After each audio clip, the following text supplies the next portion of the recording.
hit record, and I'm gonna let Diane in. There we go.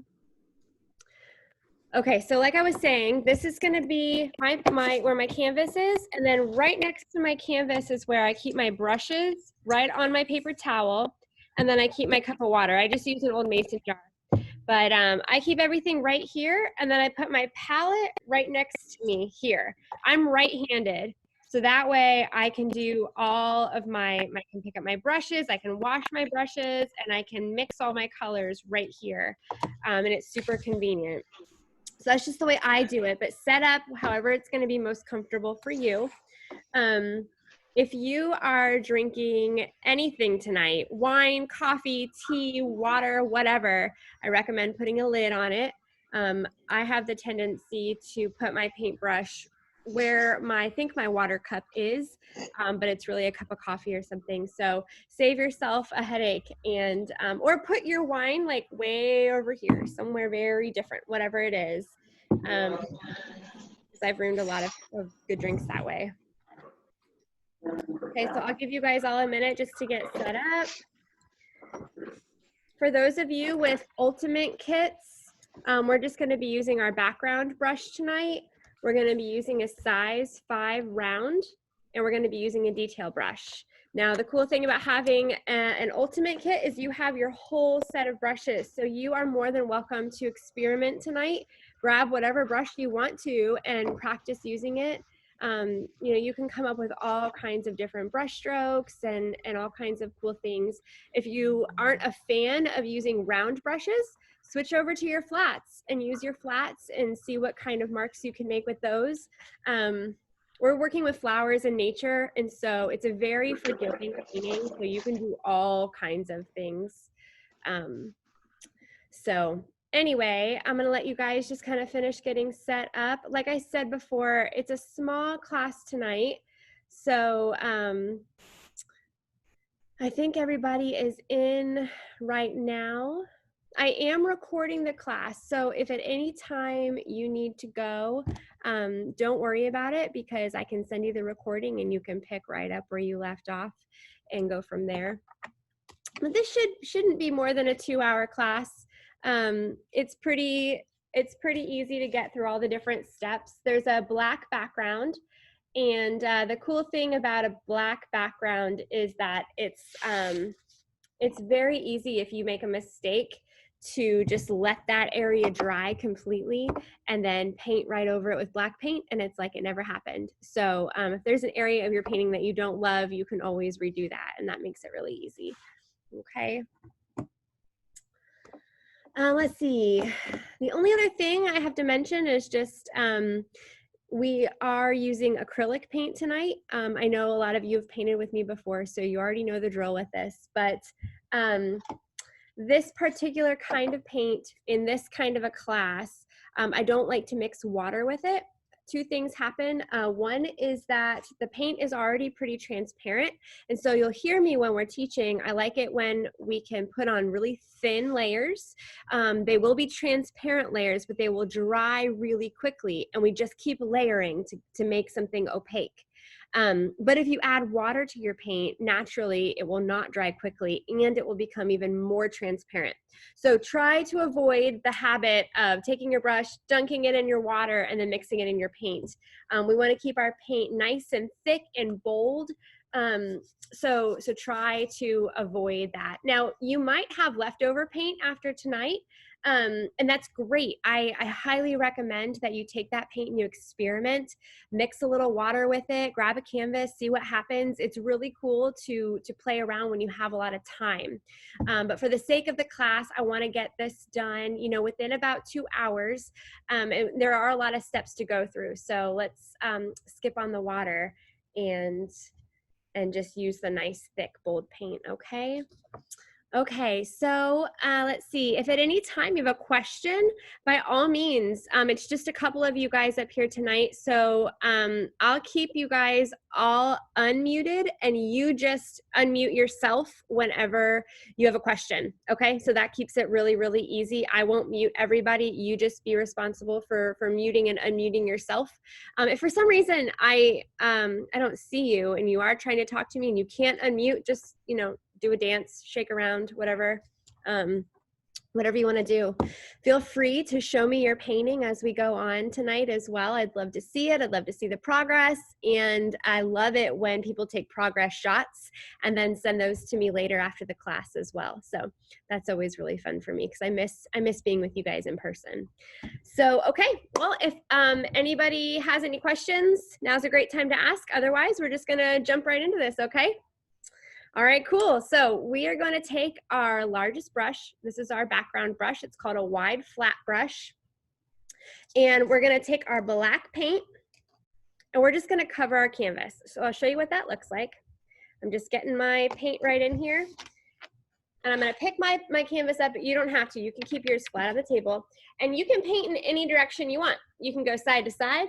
You can go up and down, you can swirl around, whatever you feel like doing right now. But remember what I said, you want to do nice, even, thin layers, okay? So when you get that first chunk of paint on your canvas, I want you to really take your brush and just spread it out as much as you can.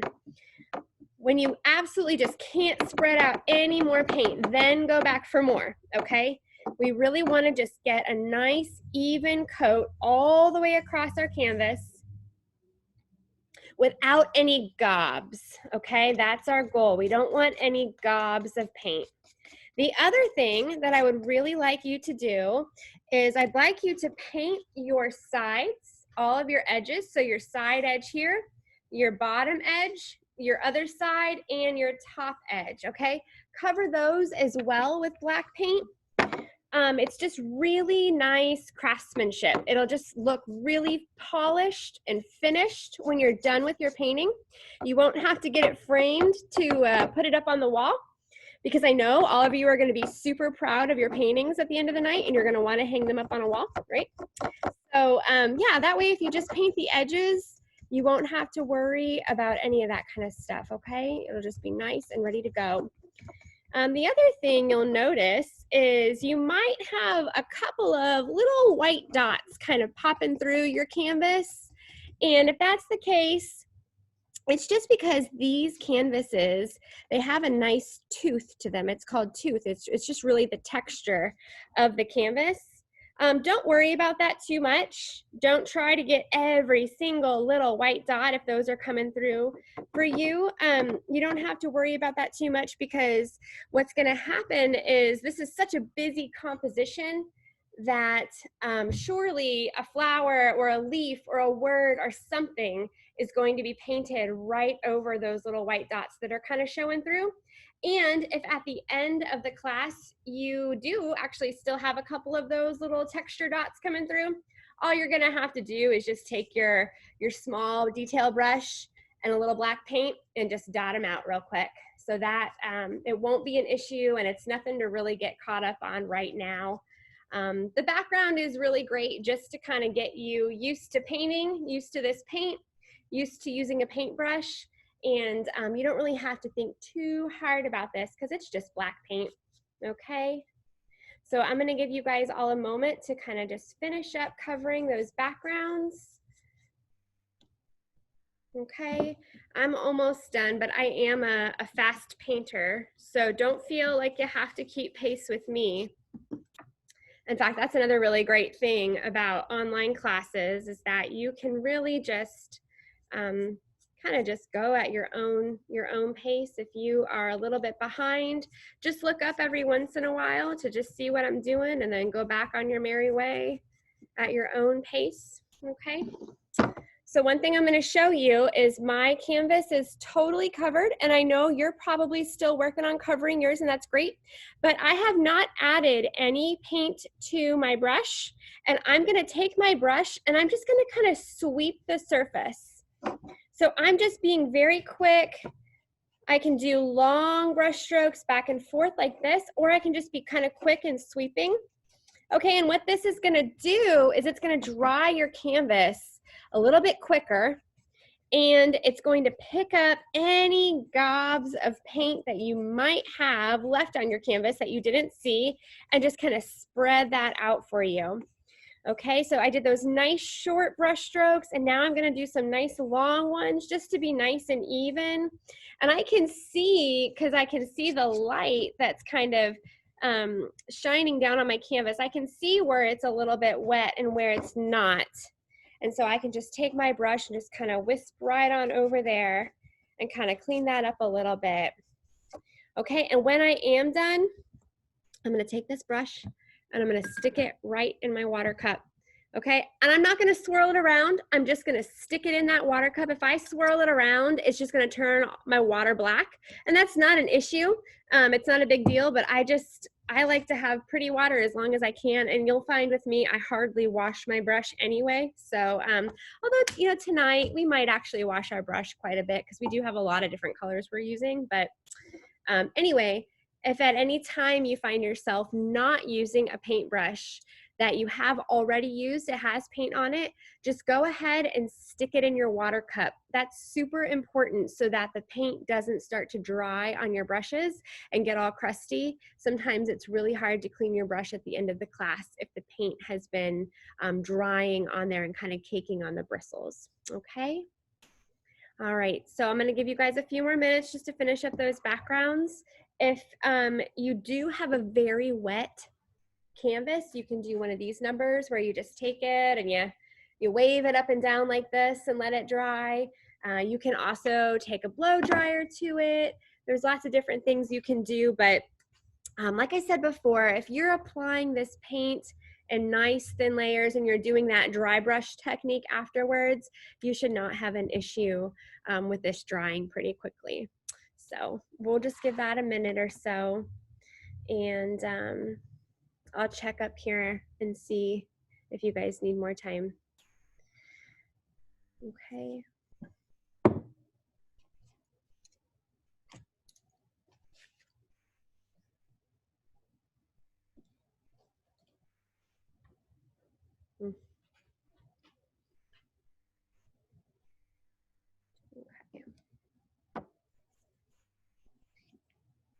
I'm already covered in paint. I don't know about you, but it's inevitable for me. That's why you'll always see me kind of wearing a lot of patterns all the time. It's just because all of my clothes have paint on them. I'm just a mess. So patterns hide all that. So I'm gonna go ahead and I'm gonna show you guys the painting for a minute so you can just kind of look at it. And if you're able to, I recommend that you pull up the painting, whether it's on your phone or if you have like an extra iPad or computer, go ahead and pull the painting up off of the Humble Life Facebook page. That way you can have it for reference. If there's a time that I'm teaching something and you don't quite understand where that is on the canvas or how that applies, you can always look at the image and you can see kind of where we're at with the painting. Or if you just finish what we're doing and you want to skip on ahead, then you can take a look at the painting and you can just kind of move right along on your own. And same works if you get behind. You can just kind of take a look at the painting. It's just really good to have it for reference. Okay.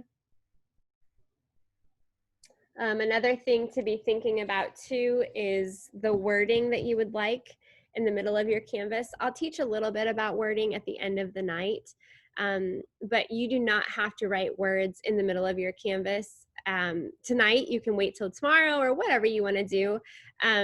You can write your initials, you can write your last name, your favorite Bible verse, lyrics to a song. I mean, the list goes on and on. So be thinking about what you're gonna want there too, okay?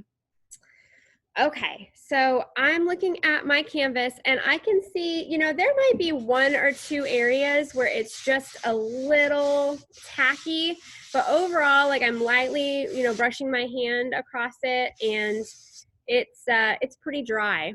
Okay, so like I said, there's one or two areas, but I'm not too concerned with that right now. I think we can kind of jump in and start working on some of our flowers.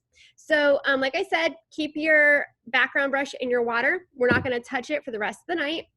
We are going to do a lot of painting with our number 5 round brush, okay? So that's the brush you're going to want to work with the most tonight. We're going to jump to our detail brush in a little while too. We'll do most of this really with our 5. It's a really versatile brush. So, okay. So the first thing that we're gonna do when you have your number 5 brush is we're gonna put in these really cute little pink flowers. Okay, so the way I do paintings like this is I kind of bounce around a little bit, but we're gonna do our pink flowers first and put those in, and then we'll do our darker pink flowers, okay? Then we'll move to our purple flowers. Then we'll probably put in some greenery in here, maybe put in our yellow flowers, and then our dragonflies last, okay? And then, you know, the finishing touches and everything. So we are gonna be kind of moving around and bouncing around as well, okay? All right, so I'm gonna show you my palette. I think I mentioned before, if at any time you wanna be doing a different color scheme, absolutely, I love that. I think you should do it. I'm gonna teach exactly what the image is, but you can definitely just move around however you want. If you want all pink flowers or all purple flowers or all, you know, whatever you want to do, okay? So I'm going to take my brush here, and I always grab white when I'm mixing a color. So I grabbed a big gob of white, and I'm going to bring it right over here in between my red and my yellow, okay? Now red is very powerful. You don't need much to mix a really beautiful pink, okay? But I do want a little bit of yellow in my pink tonight. It makes it a little bit more tropical. So I grab a little yellow, and I'm gonna take a little red, and I'm just gonna start mixing here, okay? Just gonna start mixing, and I'm gonna see what happens. Now, your goal is not necessarily to mix the exact same color as me. Your goal is to mix a color that you enjoy looking at, okay? So if you're not a tropical person, then I would recommend mixing a pink that does not have any yellow in it at all. You can just make beautiful pinks with this red and white, okay? I'm from Florida. I tend to mix yellow in a lot of my pinks. So that's just kind of a color that I love to work with, okay? So remember to add white. You can see how pretty this pink is just by adding white. If you don't add white when you're mixing colors, when you're painting on a black background, they go on even more transparent, and they're really hard to see. So kind of pretend like you're painting on a chalkboard, okay? And you need that white chalkiness in all of your colors for them to show up, okay? So that's kind of the deal here, okay? So I'm gonna give you a second to kind of get that color that you like.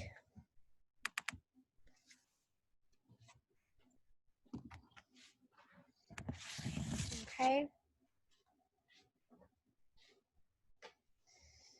So once you have that color, you're gonna take your round brush that has a lot of paint on it because you were just mixing, and we're gonna put in our first flower, okay? And this composition is gonna evolve kind of as we go, and everybody's is gonna be a little bit different, okay? Now I'm gonna put my first flower over in this area, in this corner. So here's my corner, and if I were to draw a line straight to the middle, okay, I'm just drawing a plane. I can just a line so I can see, okay, this is gonna be kind of the middle of my corner area. I want my flower to be a little bit over this way. So I'm just gonna draw a little dot that shows me that's gonna be the center of my flower, okay?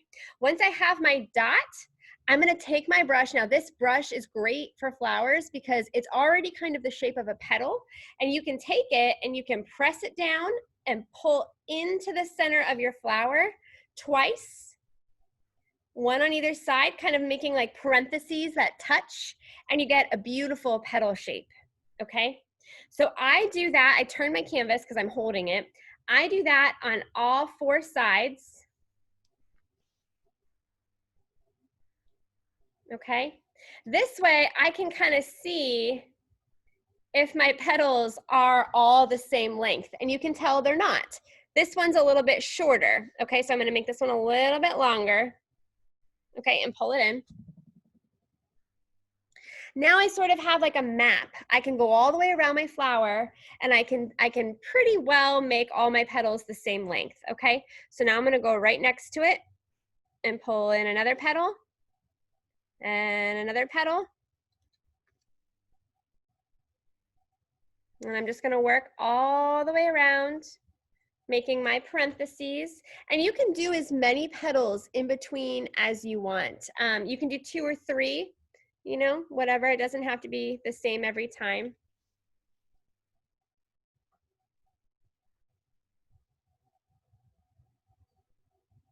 Okay.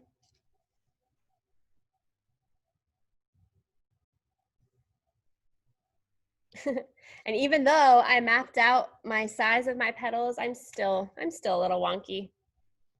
So check out your flower and see if you need to adjust any of their sizes or anything like that. You'll notice that you can probably see the, the black background a little bit coming through your flower, and that's just fine. That's another one of the aspects of painting on a black background, is it really is like painting on a chalkboard. So you can kind of see that board coming through behind your paint. Now, if that really bothers you, one thing you can do is let this layer dry and then go back over it with another layer of paint. I do recommend that you wait until this layer is totally dry though, because if you start applying wet paint on this wet paint, you're gonna start blending and smearing, and the color won't cake on quite the way you want it to create that really opaque effect. Okay, so that is our first flower. We're gonna do the exact same thing that we just did, except smaller and right up here. So I'm gonna go ahead and just put down my dot, and I'm gonna draw smaller petals out to the side, to the bottom, and out to the side again, okay? And then I'm just gonna travel around. I might only do 1 or 2 petals in between each one of these. This is a much quicker flower. Yeah, I'm just gonna fit 1, okay? So I have something like this.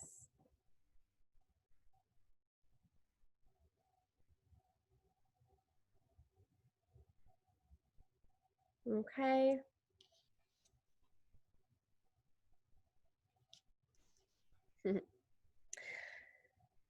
We have 2 more flowers to do like this, you guys. And they're towards the bottom down here. So, you know, if you look at our composition in our original painting, you can see the balance. If there's pink flowers over here, chances are across the canvas, there's pink flowers. Purple flowers over here, there's gonna be purple flowers kind of diagonally across the canvas. Okay, so that's kind of the recipe for this. All right, so I'm gonna do 2 smaller flowers down here. This was our biggest flower. I'm gonna do another small one right down in here. So here's my corner, and it's kind of, you know, if I were to draw a diagonal line, you know, to the other corner, it's right off of that. So it's not exactly aligned, but it's right in that area, right?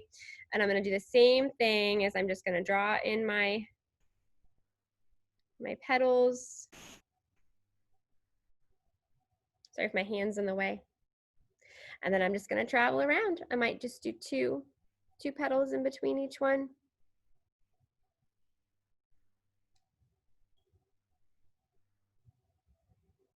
Okay. So I really want you to let your paintbrush do the drawing, do the work for you. You know, like I mentioned before, it's like you're just drawing a parentheses that just attach to each other. You're just drawing 2 curved lines that will just fill in and build your whole flower without you really having to do too much drawing work. Okay. Y'all, I'm gonna do one more little flower right here out to the side. Same thing, I draw my dot in the center just to say, hey, that's where I'm gonna be aiming all of my petals. Okay, this guy, he's so small, he might not even be 2 brush strokes. He might not even be a parentheses. He might just be a line. However that works for you. Yep, 1 brush stroke works just fine. Okay. So notice too, you know, my flowers they're a little bit wonky. Not all the petals are exactly the same length. You know, they all kind of have a different feel to them. Okay. Okay.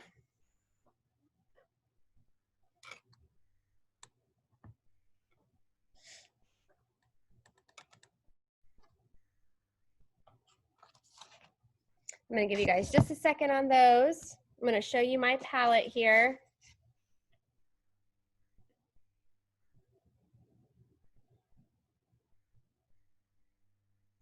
So while our flowers are still a little bit wet, I'm gonna take, I have not washed my brush, I'm just gonna take my brush that has the pink on it. I'm gonna grab a little white and I'm gonna bring it over to my pink. I'm just gonna make a lighter version of this color.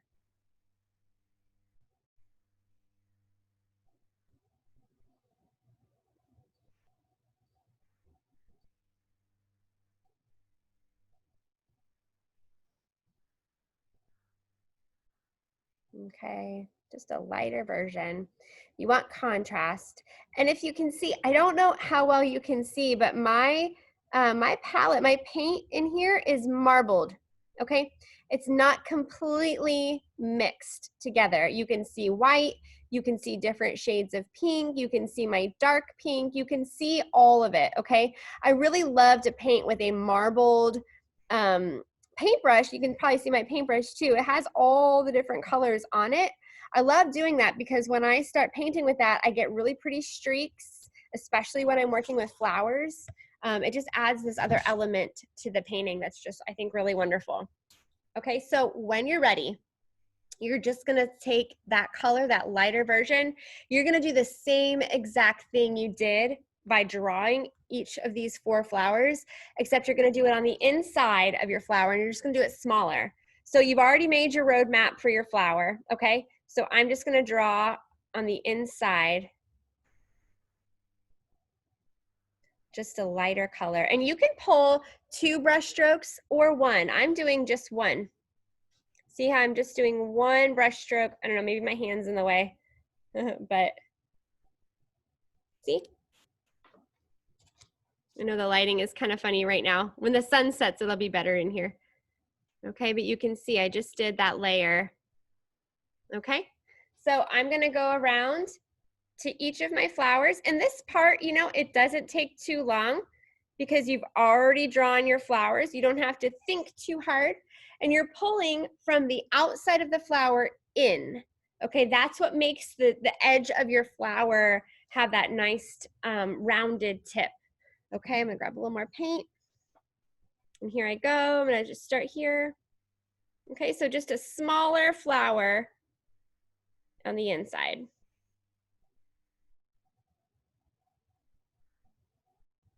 Okay. Okay, made it all the way around. All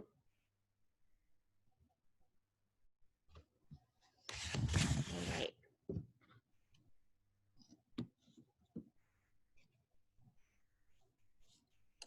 Is everybody doing okay so far?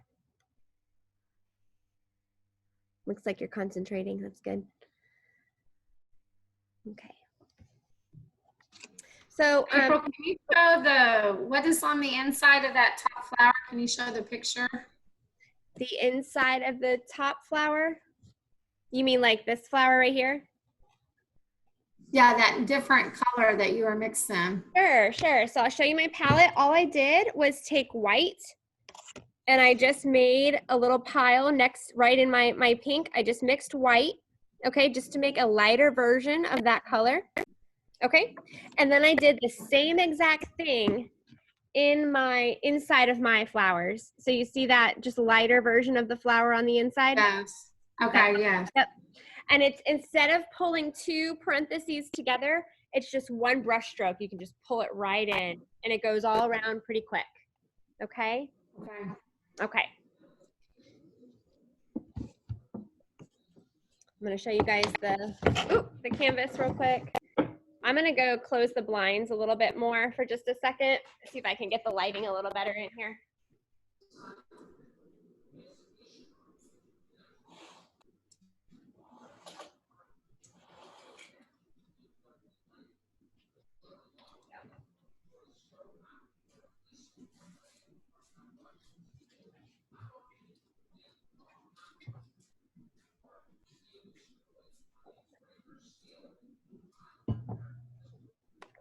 Okay.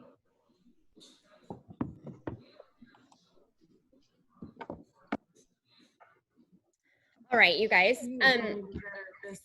So while we have pink on our paintbrush, I haven't washed my brush yet. I'm gonna just go ahead and take this pink and I'm just gonna move it around in my red right here. Okay, kind of wipe it off. I'm gonna add just a little more white. and make a light pink without any yellow. There's no yellow. Okay, so can you see the difference between the pink that has yellow in it and the pink that doesn't? There should be two different pinks, okay? This is gonna be the pink that I'm gonna make 2 flowers with, okay? As long as it's different than your other pink, it doesn't matter. Okay. All right, so these flowers that I'm gonna draw next are more of like what you think of when you think of a flower and how to draw it, okay? So I'm just gonna pick a spot, or it's kind of over in this area. I'm just gonna do a dot in the center again, okay, where I know that's where I'm gonna start. And this flower has about 6 petals. You could do 5, you could do 7, it doesn't really matter. But this is how I do it. I just draw kind of like a teardrop, and I just travel around, okay? Just like that.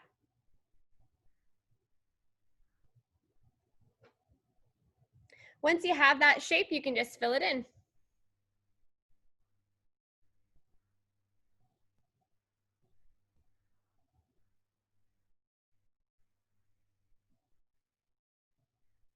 And this flower is about the same size as this one here. It might be a little bit bigger, but you know, close to the same size. The biggest flower is this one up here. We've already done the biggest flower. So all the other flowers are gonna be just a little bit smaller, if that helps. Okay.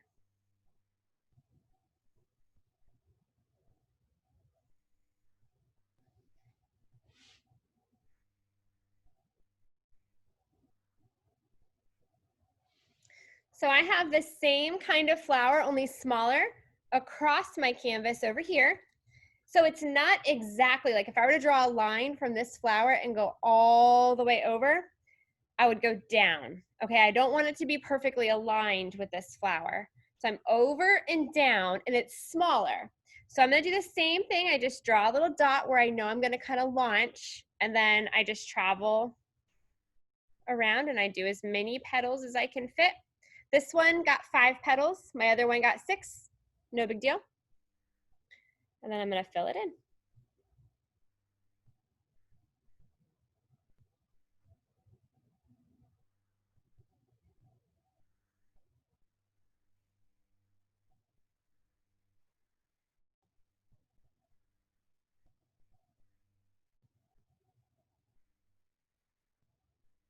Okay, there you have it.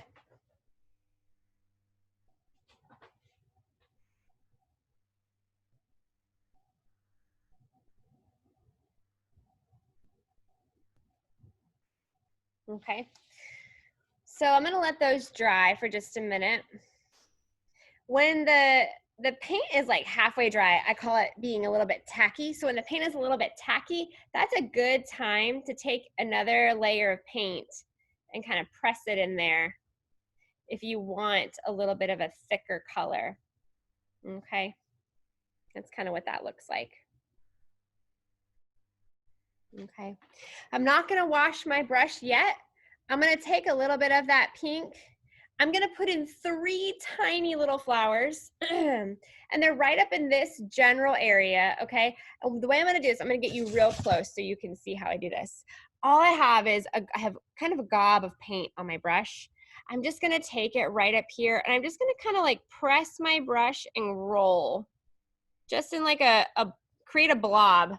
Like that's not really a circle. It's not really any shape. It's just kind of a blob, right? I'm just gonna do 3 of those. 1 big one and 2 kind of small ones. Okay.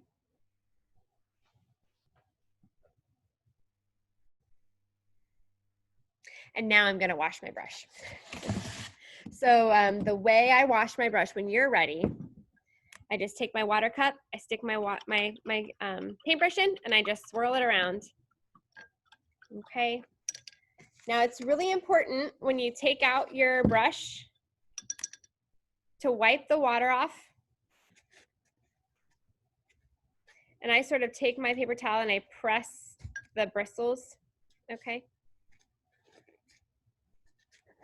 So you'll notice, you know, I didn't get all the paint out. A lot of paint came out on my paper towel, and that is okay. I'm gonna be using red paint next. But if I did really wanna get it nice and clean, you know, then I would just swish it around even more, tap the water, wipe it on my paper towel. You really wanna get the water off of this metal part. That's really the most important thing, I think, is getting it off the metal, because you don't want to be going in for a paint or the perfect brush stroke and then a water droplet just will drop right down and travel onto your canvas. That's just kind of annoying. So, all right, I'm gonna take my brush, my clean brush, I'm gonna go right into our red. I'm not gonna mix anything into it, just our good old red, okay? And I'm gonna take that red and I'm gonna go in between. Hey, April. Yes. Okay, sorry. I just wanted to see where you just added in those 3 little dots. So, okay, thank you. You're welcome, right there. Yeah, and they're just blobs. Okay. So I have the red on my brush, and I'm just gonna do the same thing we did with these guys, is I'm just gonna take this red and I'm just gonna create another layer inside of each petal. Okay.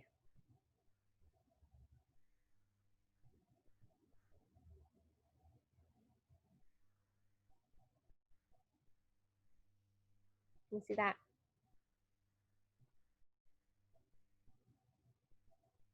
And I'm gonna do it on this one also.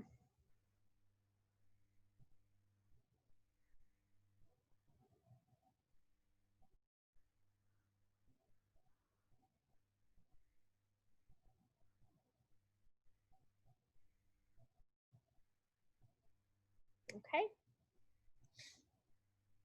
I'll give you guys a minute to kind of catch up. Get your flowers drawn. Get them in there. We're gonna take that red and we're gonna smear it on these little guys too, just in the centers, okay? See if I can get that so you can see. So I just smeared a little bit of red right in the center of those little tiny pink ones.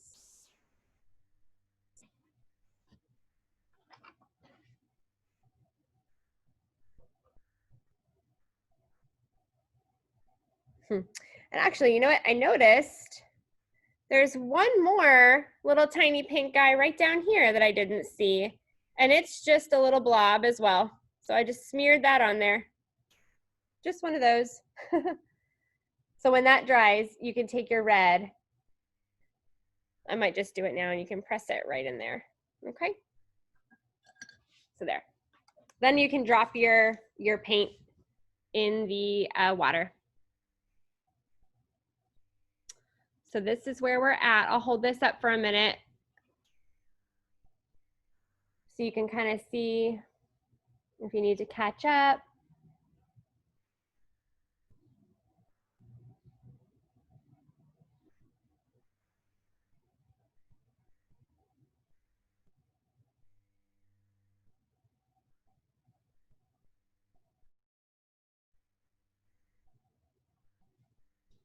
Okay. So I'll show you, this is where we're going. This is where we're at. This is where we're going. So we're gonna work on our purple flowers next. So these guys right down in here, and these guys right up in here, okay?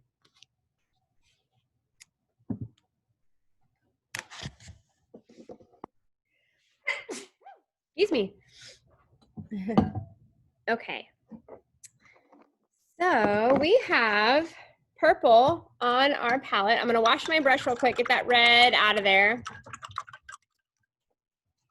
that water off of there. So we have a beautiful purple on our palette already. If you add a little bit of white to this, it becomes a really beautiful lavender shade. Okay, but if you don't like this purple, add a little bit of red to it and see what happens, or add a little bit of blue and see what happens, okay? You can make really a beautiful range of purples. But I like this purple. It's just different than the colors we've been using already, so it'll be nice. It'll contrast really well, so I'm gonna go ahead and use it. You notice I did mix quite a bit of white in here. I'm adding in a little more of the purple just to get it a little bit bolder, okay? But you don't ever have to mix as much white as I am. If you want a bolder color, you can absolutely do that. But just remember, we are painting on a black background, and so these lighter, more pastel colors do pop just a bit more, okay? Okay. So one thing I do when I use my brush to mix a color and I don't want gobs of paint on my brush still, I will, if you can see my hand, I'm rolling my brush. I will roll my brush and just kind of roll it on the palette to get those gobs off and kind of pull away. As I pull away, I make a nice point on my paintbrush, okay? And that can be really helpful when you're drawing.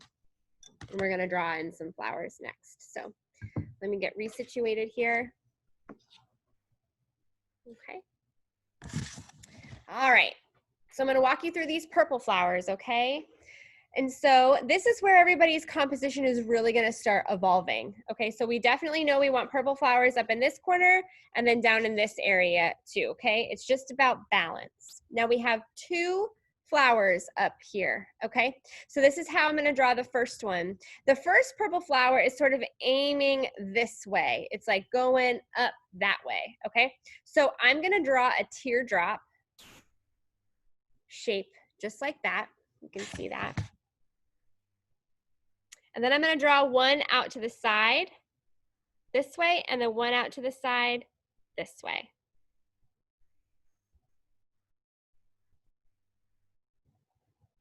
Now, I might make those just a little bit bigger for me. I've got the space here as I'm filling them in. So I'm going to fill that in. I'm going to make them just a little bit bigger.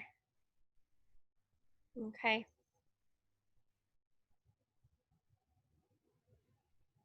Something like that. I'm going to do the same thing, but smaller and going a different direction. So maybe this time I'll do my teardrop kind of aiming up towards that corner. Okay, it's a little bit smaller. And then I've got one out to the side and one out to the side here too. I'm going to go ahead and fill them in. Okay, so you have something kind of like that.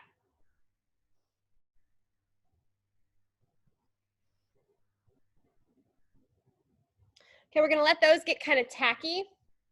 I'm gonna maybe hit them with another layer here, just real quick, okay? Okay, we're gonna let those get tacky. I'm gonna move down to this corner, down in here. And I'm gonna do the same thing. I'm gonna do one flower, kind of aiming upwards this way, one teardrop in the middle. Oop, that's kind of a wonky one. And then one out to the side, one out to the side. Okay, fill it in. Okay. Then I'm going to do a small one right here. Teardrop facing upwards and two out to the side. Okay.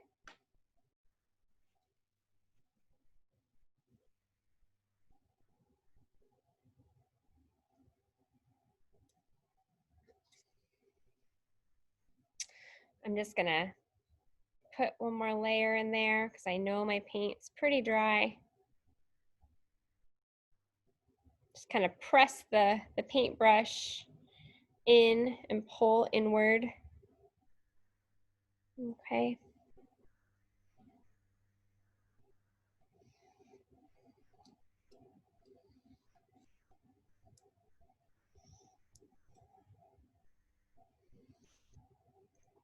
So for the next step of these flowers, you can either pick to go darker or lighter, but we're gonna do another layer of the petals. It's gonna kind of make them look like they're kind of coming forward more to the foreground, okay? So I'm gonna choose, I think, to go a little bit darker. So I'm just gonna take my brush and I'm just gonna wipe the paint off on my paper towel. So I'm not really washing my brush, I'm just taking it and I'm just wiping that paint off. You can wash your brush if you want to. It doesn't matter to me, whichever way you want to do it. So I still have a little bit of purple on there, not a big deal. And I'm going to go right into my dark purple. And I'm just going to grab a tiny bit of that light purple, just a tiny bit, because I still want my paint to be opaque. And I know that that white will make it opaque, but I want to make a darker color. Okay, so right now I have a dark purple, a light purple, and a medium purple here on my palette, okay? So that's kind of what you would like right now. You want a dark, a light, and a medium. As long as there's 3 different purples, you're in good shape, okay?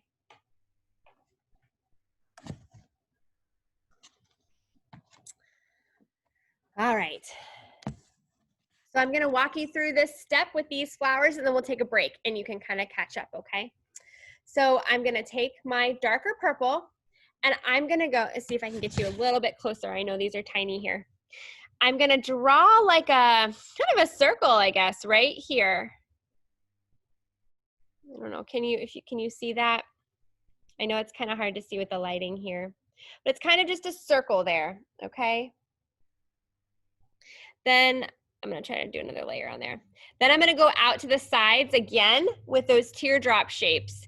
And I'm gonna go halfway up this teardrop. So half of this teardrop will be covered and back in, and half of that teardrop will be covered and back in.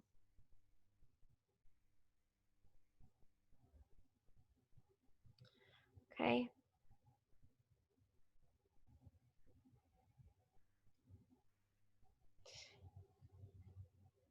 So I know that might be kind of hard to see.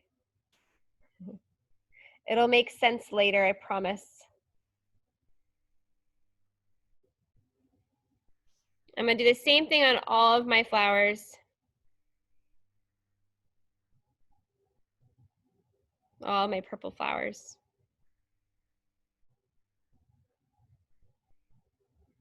Now, if you're having a hard time, like I am right now, like my paint is smearing. It's not really taking to the canvas, and that's an indication that I need to let that layer dry a little bit more. It's a little better down here for some reason. So if you're having that issue, you might want to just revisit these flowers a little later. We're gonna add yellow centers to these, and they will look a lot more like flowers later. Right now, they're just like weird flying, like little like purple bats or something. I don't know. But if they don't look weird, you're doing something wrong. So I hope they look weird. Okay, so this is where we're at now.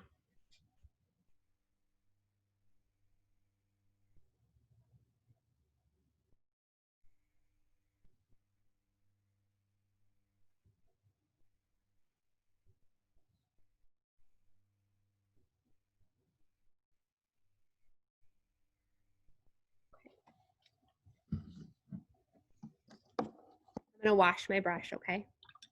So when you're ready, go ahead and just wash out all that purple.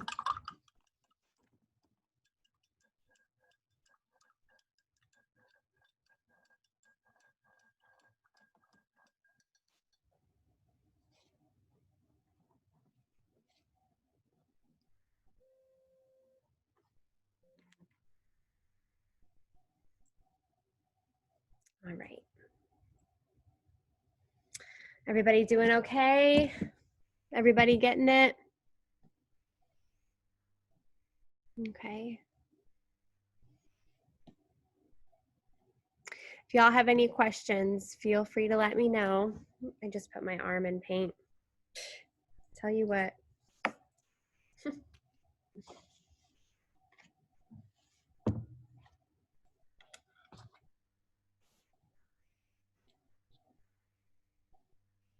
So you're gonna wanna wash your brush out really nice and get all the water out. We're gonna do the yellow flowers next, and we're gonna put the yellow centers in all of our flowers, and then we can take a break. It'll be 8 o'clock by that time. And if you wanna take a quick break, get a snack, get a drink, run to the potty, whatever it is you wanna do, we'll take a little intermission, and then we can get back at it. We'll do some greenery, okay? Okay, so I'm gonna show you the next step in our painting is gonna be just these very simple yellow flowers, okay, right in here. And these kind of just pop out, you know, I guess we have them in about 4 spots. So almost in each corner, okay, roughly. So the way we do these is like we've done all of our other flowers. We're gonna take white, a clean brush, white, and bring it over to our yellow. Okay, and just make a really pretty pastel. I'm gonna just leave the gobs on my paintbrush, just kind of spin it around a little bit, but I didn't even mix that yellow totally. It's very marbled, totally fine, okay? Now I'm gonna start in this corner up here, and I'm just gonna travel around my canvas, okay? So just follow me as we go. We're just gonna be making circles. Okay, and they're just in like little clumps. We've got a clump of 3, 2, 3, 2, okay? So I'm gonna start with this first clump of 3 right up here, and I'm just gonna draw, I'm gonna get you a little bit closer, maybe that'll be easier. I'm gonna just draw a circle. Okay, just a circle, and I'm gonna fill it in. Maybe with a swirl, okay? Kind of looks like a rose. Now this is just the first layer. We're gonna go back with other layers. So if it's transparent, that's great. I'm gonna draw 2 more circles. Now when you draw your circles and clumps, you wanna make them each a different size. Okay, so maybe I might make this one a little bit bigger. So I have a medium, a large, and a small. Okay, something like that, right? All right, I'm gonna put one right here. And one right here, a little bit bigger. Okay.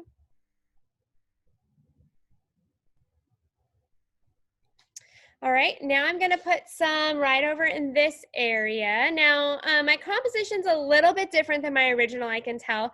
My pink flowers in my original painting were a little bit more this way. And so I'm gonna probably maybe put my yellow flowers maybe a little bit back this way. But no matter where you put them, you just want them in this quadrant here. Just down in this area anywhere is totally fine. It'll balance out just fine. So I'm gonna do my 3 here. I'm gonna do 1,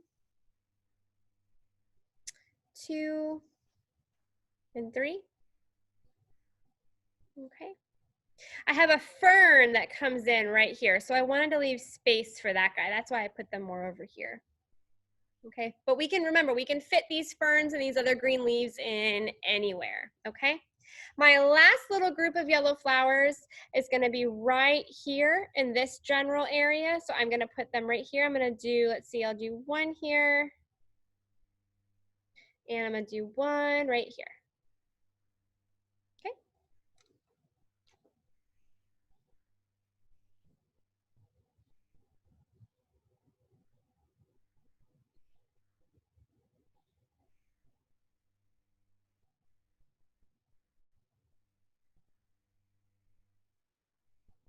All right, so I'm gonna just show you, while those are drying, I'm just gonna show you the centers of our flowers and how we do those.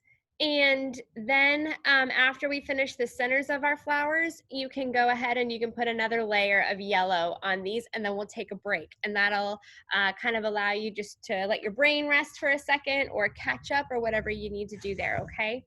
I'm gonna use the same yellow that I have on my paintbrush for the centers of my flowers.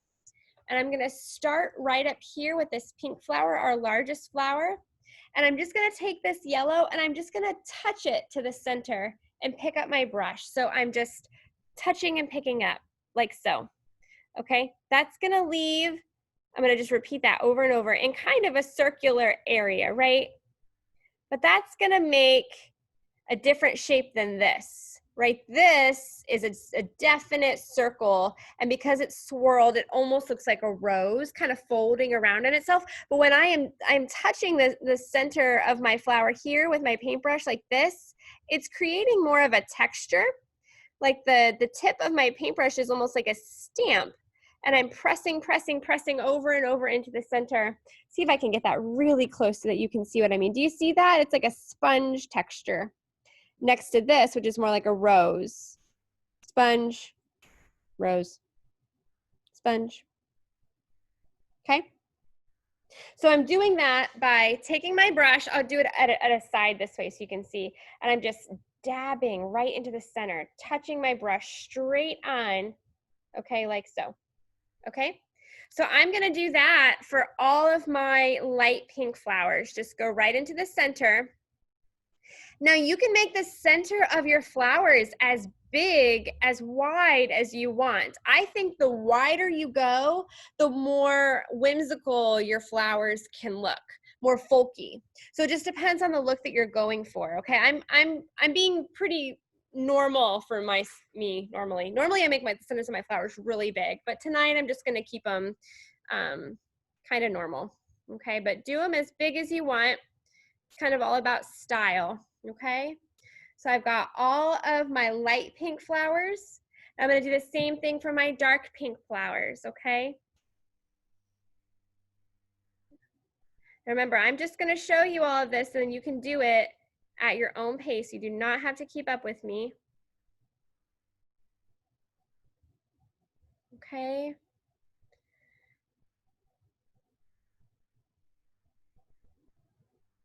But I'm just touching my brush and traveling around, just creating some texture in the middle of my flowers.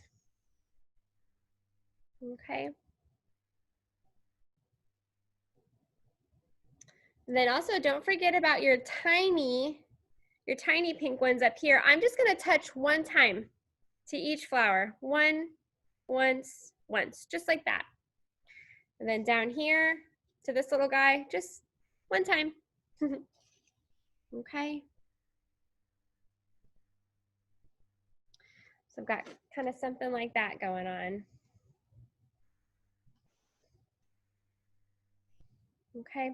So I'm gonna take my yellow and I'm gonna go back over these round flowers with one more coat of yellow. And then we're gonna take a break. Okay. Now during this break, if you're not getting up or anything, you can revisit any of your flowers and give them another coat of paint if you think they need it.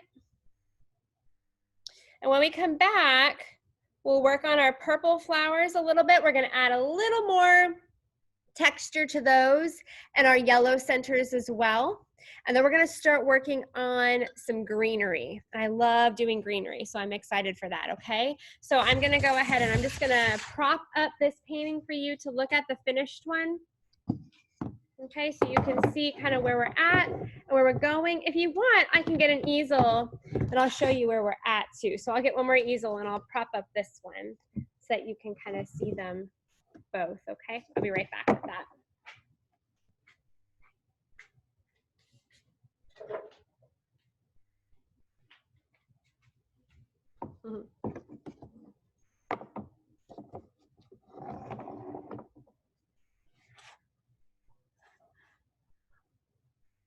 Okay, so you can see where we're going and where we're at, okay? And I'll be back in about 5 minutes or so, and we'll keep on keeping on.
All right, you guys.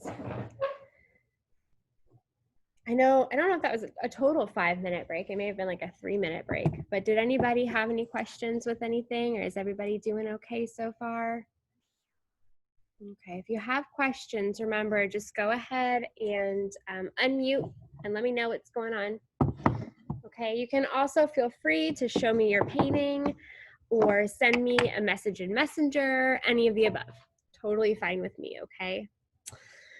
Okay, so we're moving right along. This is coming along great. Let's go ahead and add just a little extra touch to our purple flowers. So I'm gonna grab my detail brush to do this, okay? Now I'm just gonna take a little bit of white and bring it over to the purple that I was using. It can be whichever purple you like best, it doesn't matter. You're just gonna make a slightly lighter purple than you've used. Okay, and you just need a very little bit of this. Okay, I'll show you what we're gonna do with it, and then if you wanna mix your purple, you can. But I feel like adding a little bit of something is just gonna kind of bring out these flowers a little bit more.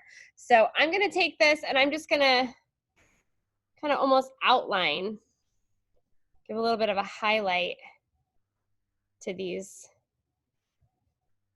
outer edges. Now, if you feel like that's a little bit too harsh, a little bit too much contrast, you just grab a little bit of your dark purple and you just blend it right in. Okay. I just wanted to work those a little bit differently. They felt a little funny to me. So I'm just gonna do that again on all three.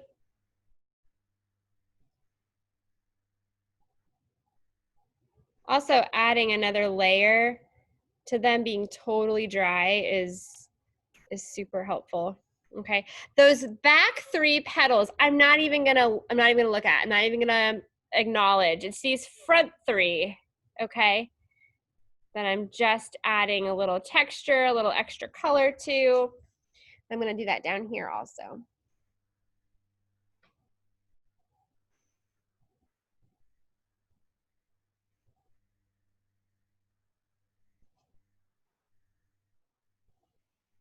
Okay, that feels a little better, a little more opaque,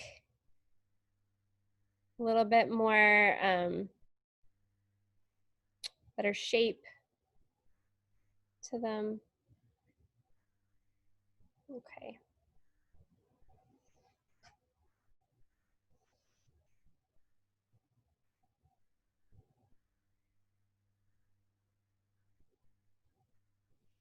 Okay.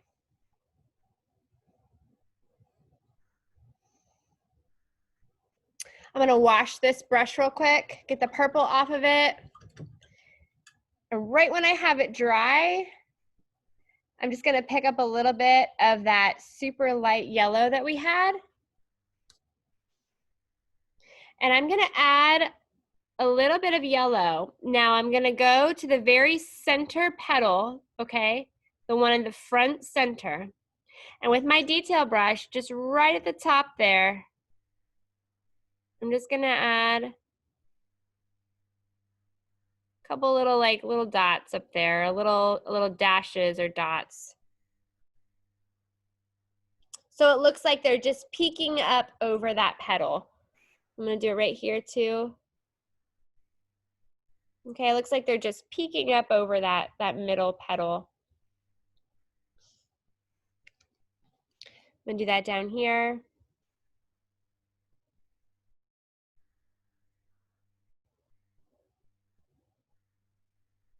Right here too. Okay.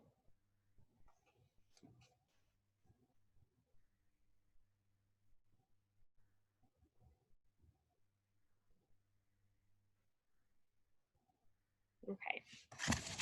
So we're gonna add in the center of our yellow flowers. And this is kind of funny how we do this, okay? But bear with me. I'm just gonna wipe that yellow off. So I'm gonna take a little bit of green, and we only need a little bit of this color for the center of our yellow flowers, but I'm gonna take a little bit of green, if I can, and I'm gonna bring it over to my red. I'm gonna take a little red, I'm gonna mix it with my green. Oop, that was too much red. How about the opposite here? I'm gonna actually bring my green over to my red. And what you should mix is actually a brown. Okay, because red and green are opposites on the color wheel. They're called complements. And when you mix complements together, you get a neutral. Okay, and this neutral we want for the center of our yellow flowers. So you should get a nice chocolate brown. Okay, once you have that color, you can just go ahead and dot it in the center of your yellow flowers. I know it might take a minute to mix that color. And you're using your detail brush too to mix. So you don't need to mix a lot of this color. It's the only time we're gonna use it, and it's just for a couple of dots in the center of our yellow flowers. So I'm just gonna take it and dot it right in.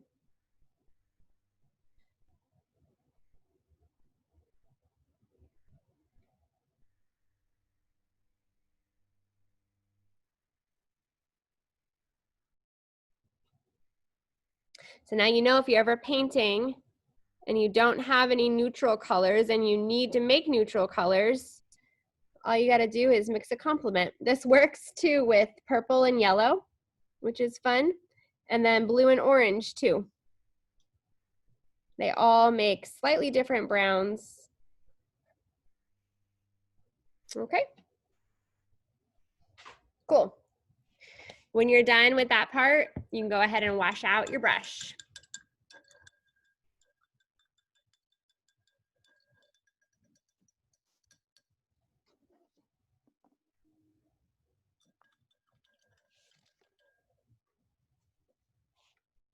You're gonna wanna wash out your size 5 brush as well too, okay? We're gonna use that for a little bit of color mixing.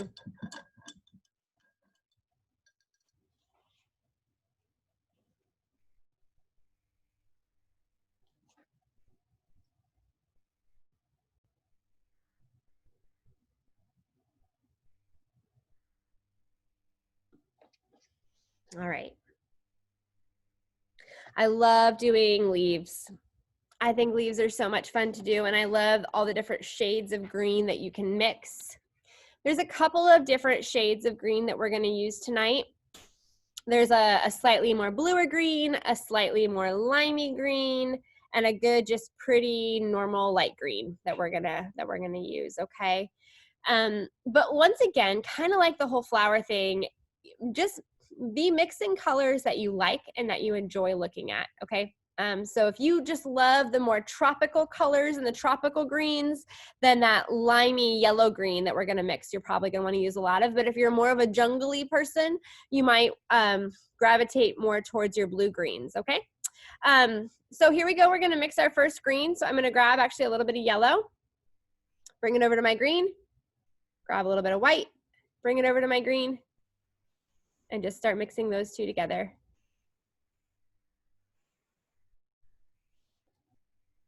Grab a little bit of white first. Don't grab as much as I did. You can always add more white. I think Are you on the detail brush or the 5 brush? I'm on the 5. Okay, thanks. Yep, absolutely.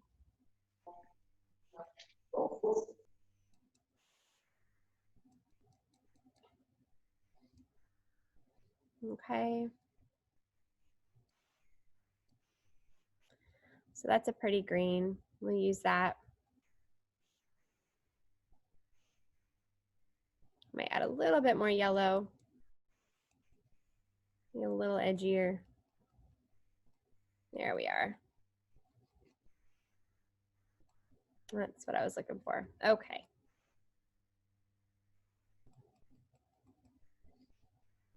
So I'm gonna roll that color off on my palette. Get more of a point. Ooh.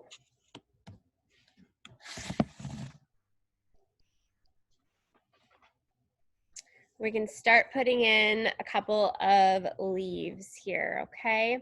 I'm gonna start with our brighter pink flowers over here. Now, if I start putting in a leaf, you know, in an area that you don't have space for, you can do one of two things. You can either make your leaves smaller than what I'm doing, or you can just angle them somewhere different. So if I'm putting leaves over here, but you don't have a lot of space over here, you can put your leaves over here or up here, you know, however it works for your painting and your composition, okay? All right, so I'm gonna draw in these first leaves. And the way I'm gonna do this is kind of just like an almond shape, okay? So I'm gonna pick a spot on my flower, kind of where the petals are coming in and meeting, and I'm gonna come out. And these are pretty big leaves. I'm gonna draw one leaf out that way, and I'm gonna draw one smaller one. Okay, out like that. So two almonds, one's larger than the other, and they're attached. You know, and one of them is kind of rolling off the side of my canvas. So you can do that too if you're tight for space. Once you have those shapes, you can just take your brush and fill them in. Be mindful of your petals. Now I love using greens on black. I love seeing that black come through. You can really see that kind of chalkboardy feel. Now, if you don't like that chalkboard feel, remember what I said, just let your paint dry completely and then do another layer. Okay, that's always an option. Okay. I'm gonna grab a little more paint.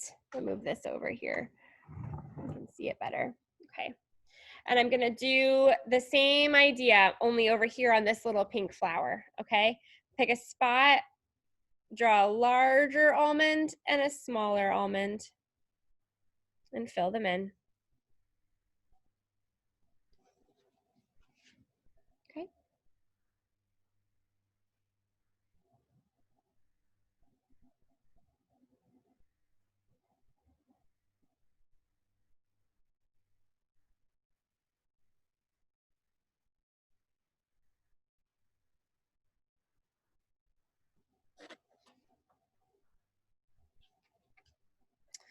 All right, so my paint's dry. I'm gonna put in another layer.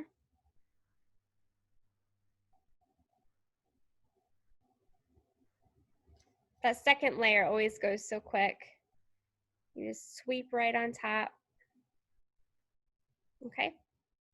So I'm actually gonna drop my brush in the water. I'm gonna pick up my detail brush next.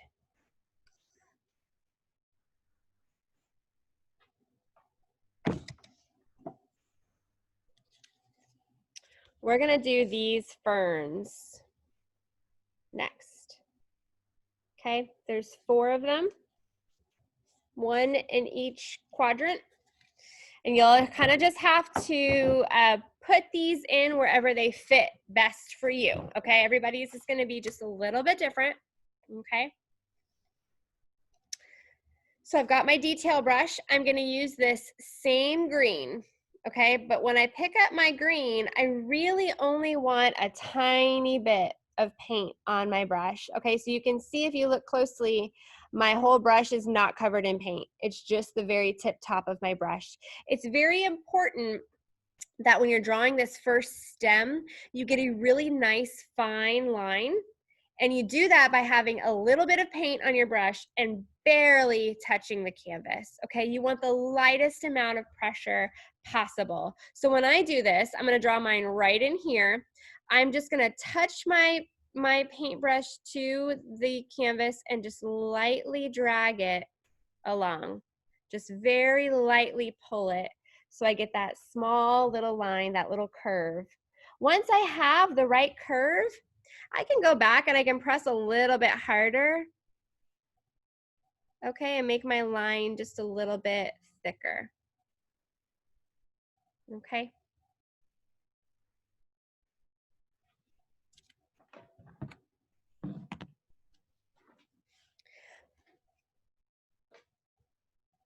So once you have that nice curve, we're gonna draw the leaves, okay? So watch how I do these and then you can go for it, okay? I always draw one at the top first, and it's just a teardrop.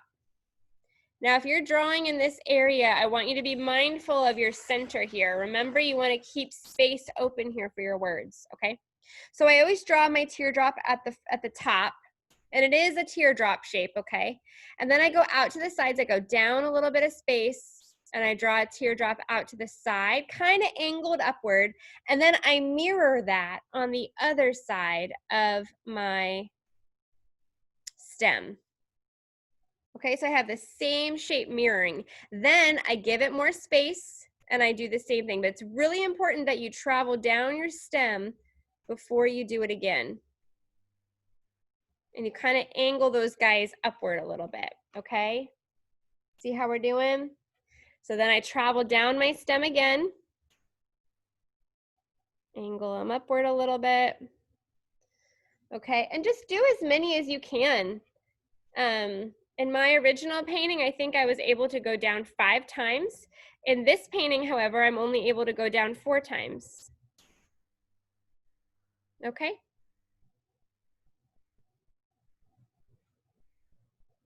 Once I have that, I can take my brush and I can fill it in.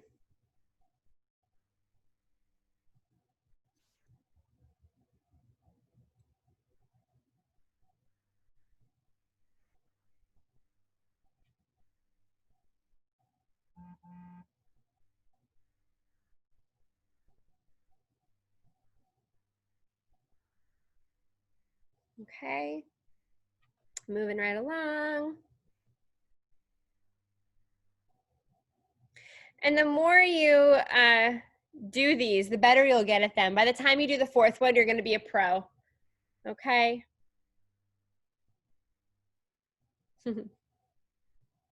So I'm going to go ahead. I'm going to keep moving. I'm going to do all 4 of mine, but it's the same recipe over and over. Okay? So you can decide where you want yours to be. Okay? And then you can move along. I'm going to do my next one up here. I'm going to angle this one downward. And if you get too close to a flower, that's okay. Just decide if you want to go in front of the flower or behind the flower. Okay, and you can paint your leaves accordingly. Okay, so I always do my top leaf.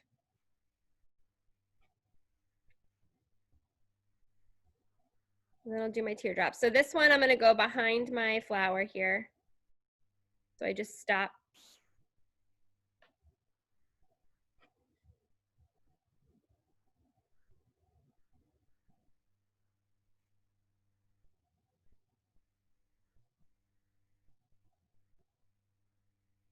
It's again going behind my flower.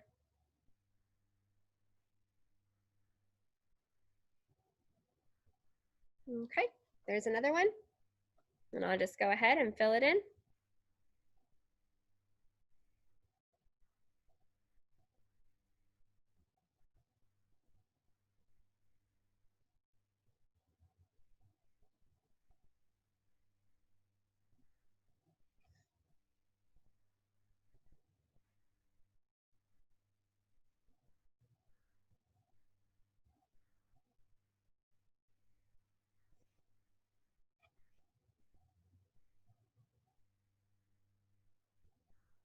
Remember to take your time with these.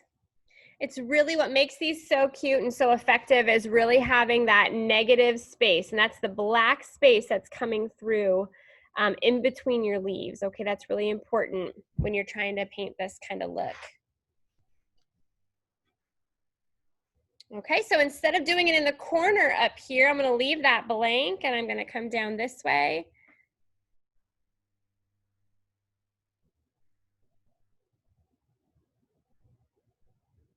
It's gonna be a big one.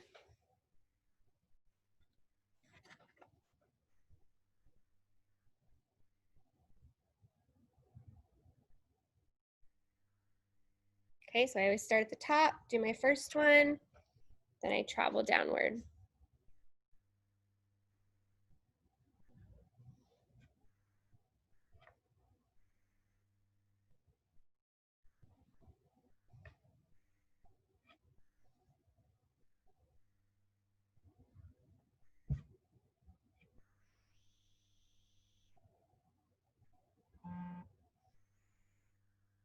gonna be tricky getting behind this yellow flower. There we go. Then you fill it in.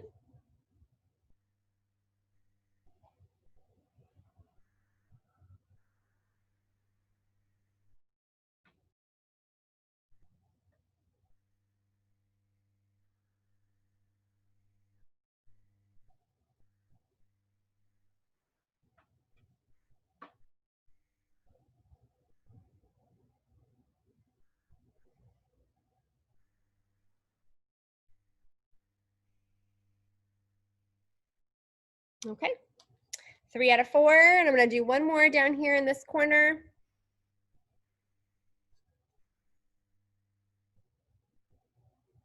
Okay, just down like that.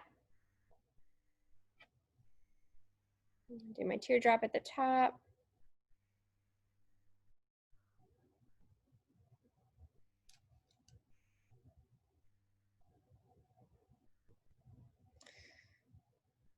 Sorry if my hand is in the way. I'm at a super weird angle, holding up the canvas and painting at the same time down in this little corner. I'm gonna wrap this leaf around the edge of my canvas. There we go. And then you fill it in.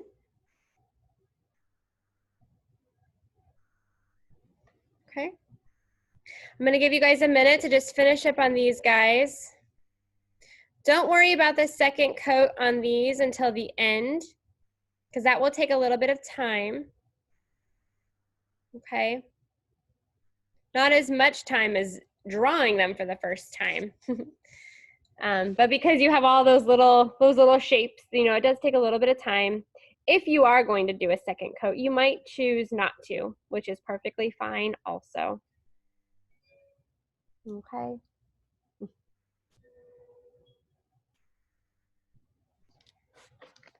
All right. Everybody doing okay so far?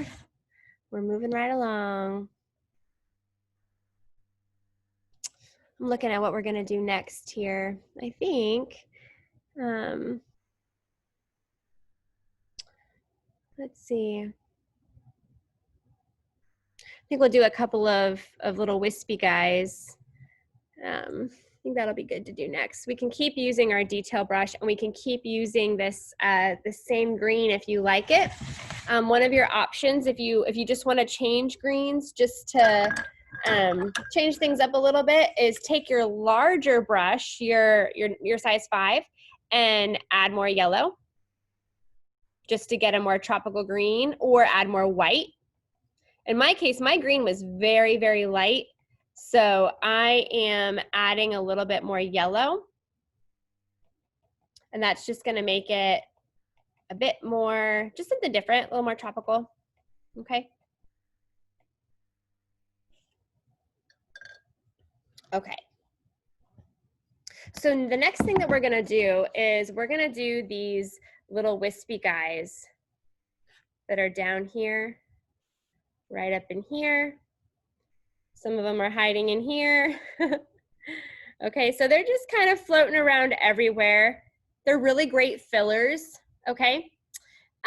Just to bring to your attention, a couple of other leaves that we're gonna be doing are gonna be these guys right here. Okay. They're little, they're like tiny versions of these.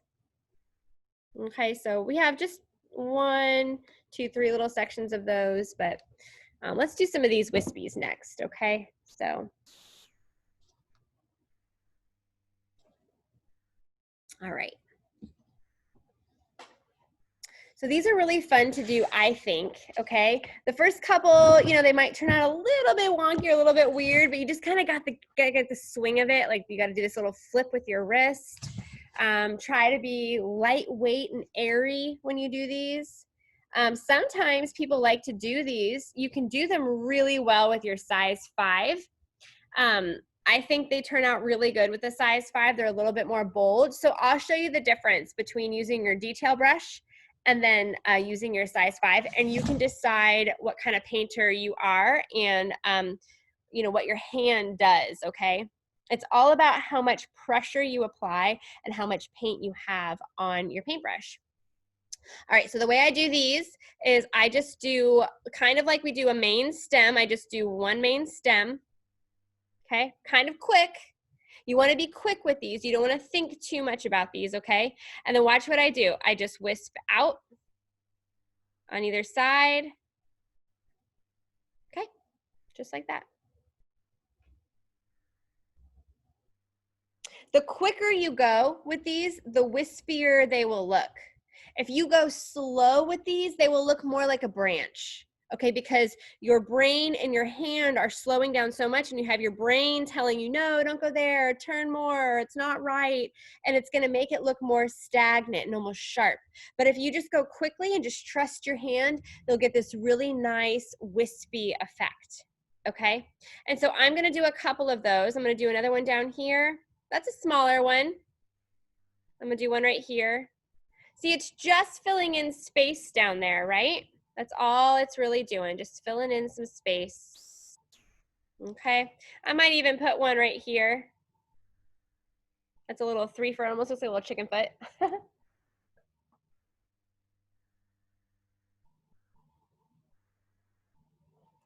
Okay.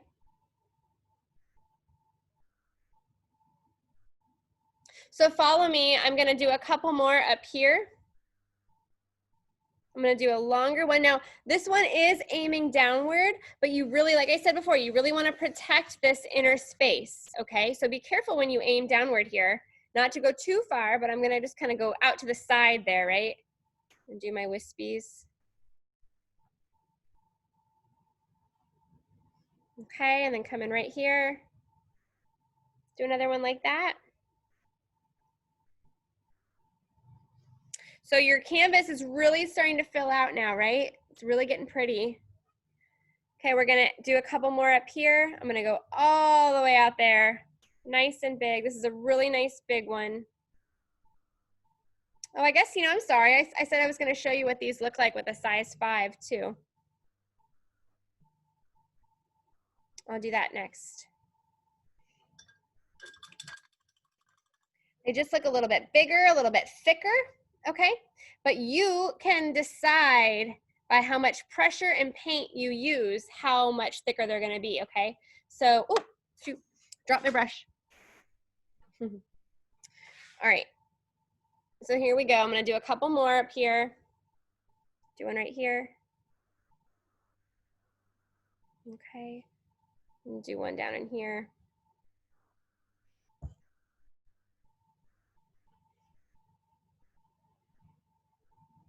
Okay, so they're not too much different, but I'm also just really being controlled with how much paint and how much pressure I'm applying to my canvas. Okay. I'm gonna add just maybe one right in here, just for the sake of balance. Okay. It's turning out really pretty.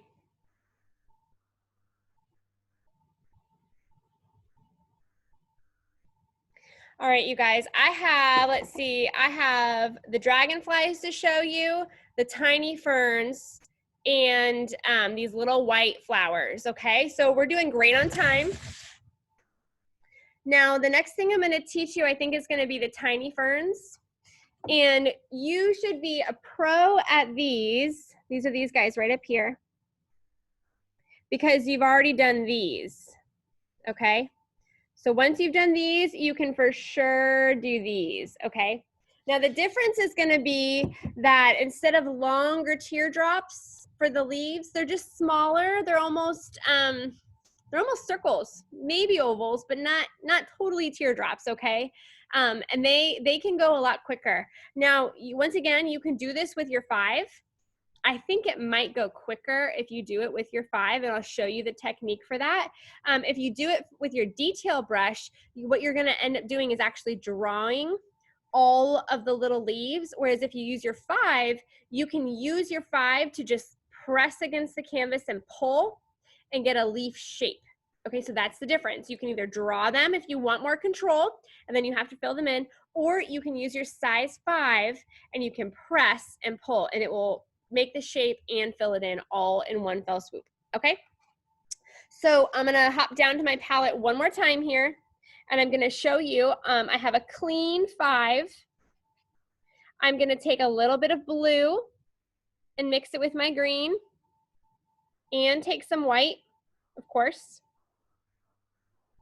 And I'm gonna just make a more jungly blue, okay? I'm not adding so much blue that it turns turquoise, okay? I still want it to be in the green family here, but it just makes this green a little bit richer.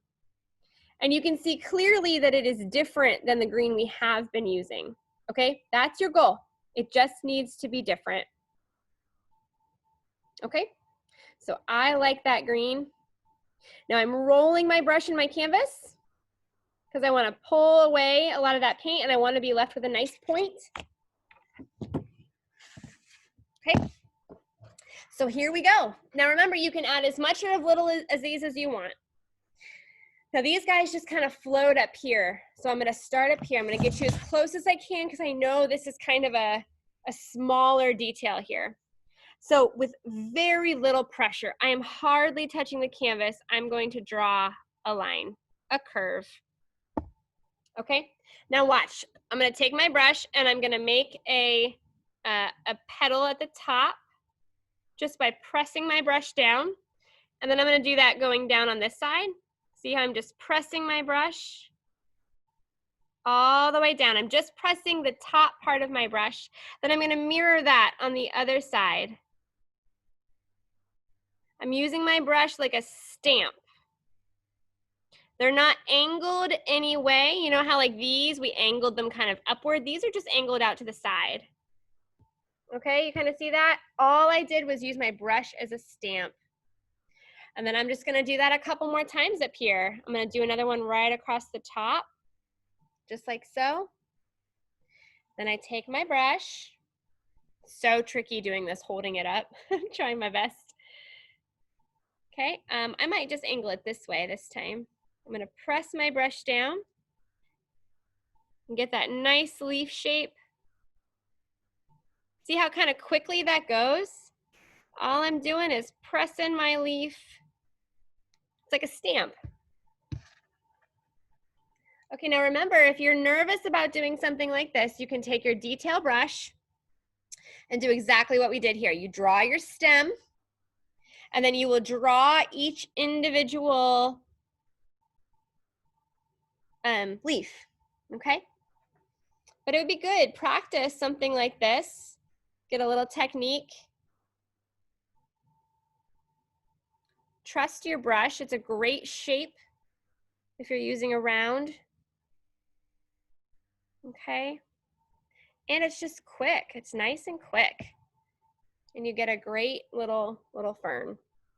Okay, so I just did 3 up there. Okay, now I'm gonna do 3, if I can fit 3. Yeah, I think I can, I got space. Down in here. Now I am gonna have a dragonfly down in this area right here. I'm gonna put one up here, maybe one right here. And you might have other spots that you want dragonflies, okay? So I'm gonna do those little guys down here real quick. If you can, you know, after you've done a couple of these, try and see what happens if you do go quick. I think it's good practice to start trusting your hand more than your brain when you're painting.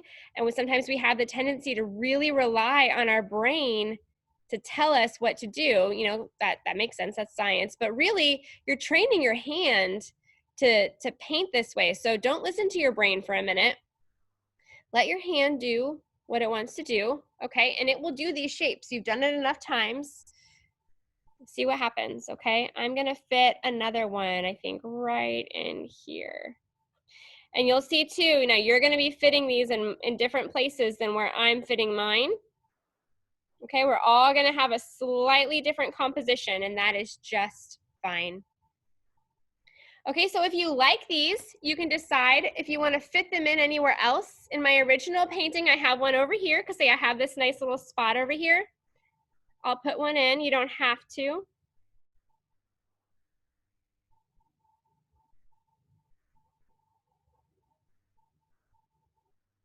Okay.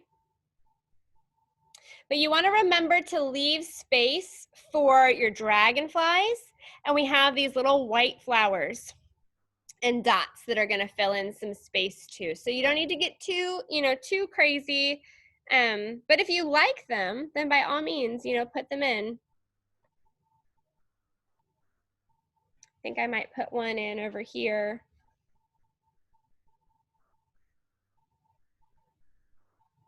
My hand might be in the way for just a second. Gotta get this angle just right.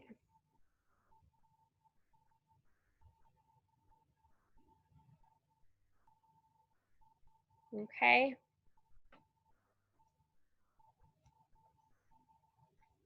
And there you go, baby ferns.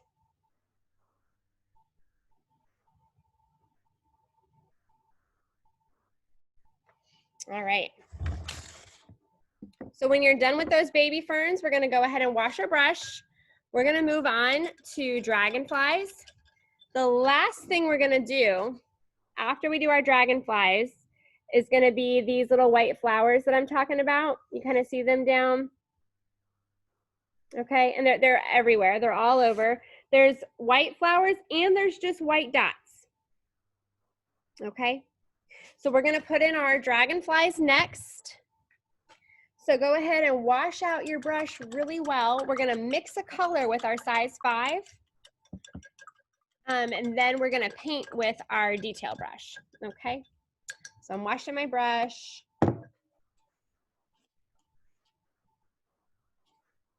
Getting all the water out of it.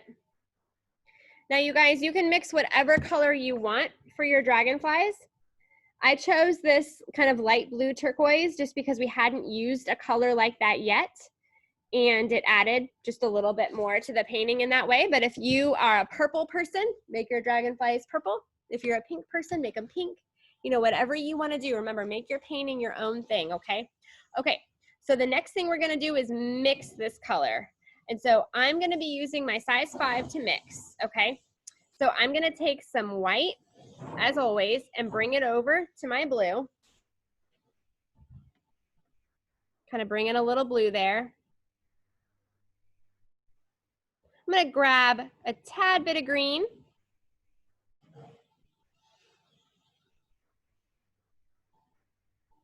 Just a tad. A little more white.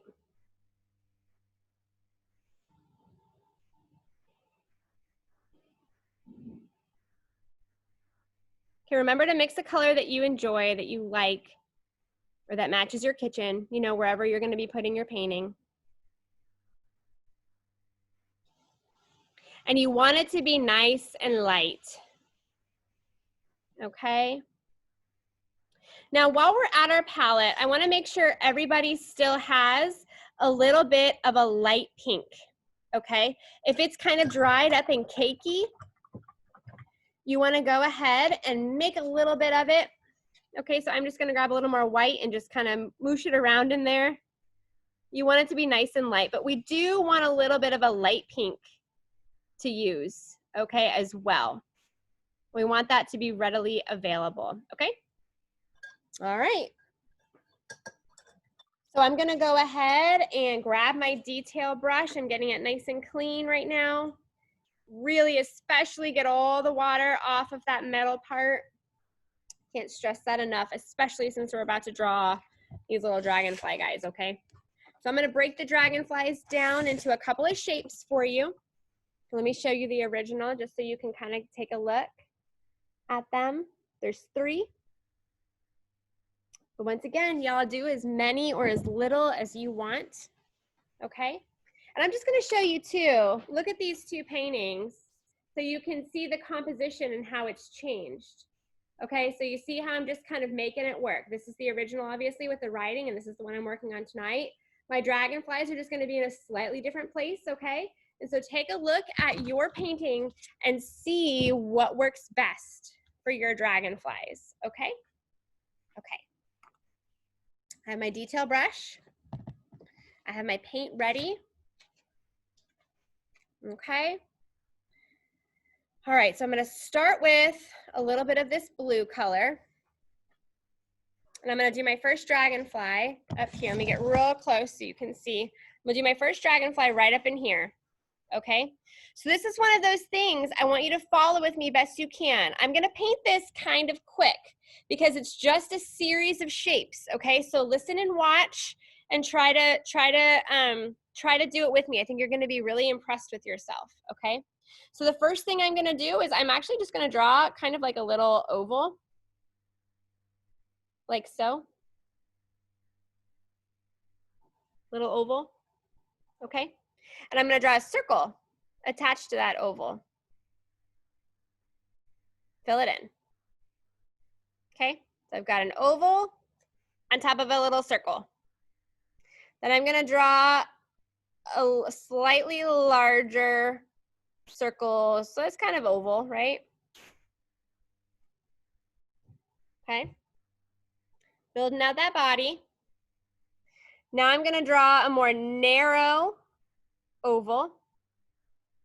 These are all connected. And from this more narrow oval is gonna come a straighter line that comes out, and it's about almost the length of everything we've drawn so far, right?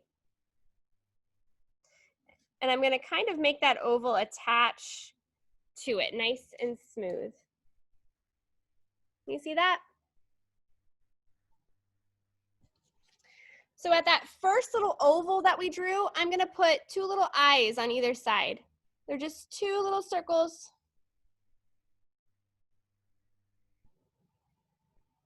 Oop, that guy got a little bit big. That's okay.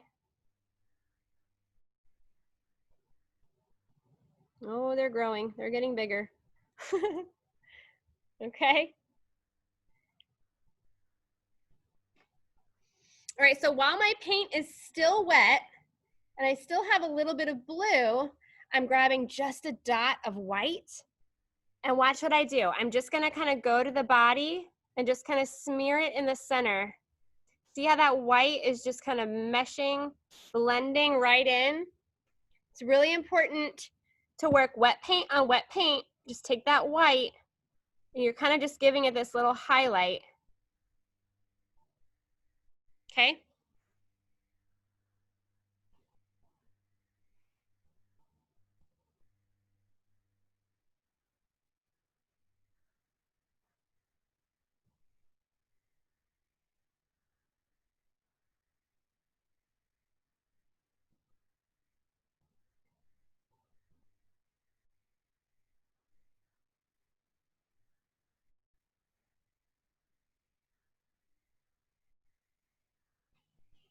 All right, now let's do some wings, okay? So I just went back to my regular blue that I used for the body.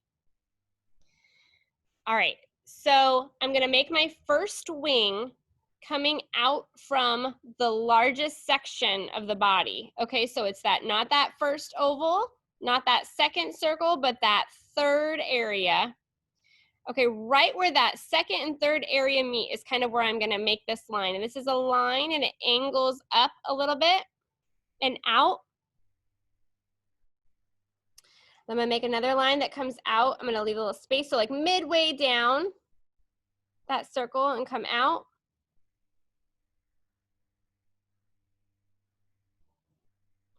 So it's almost a teardrop with part of it kind of angled more downward.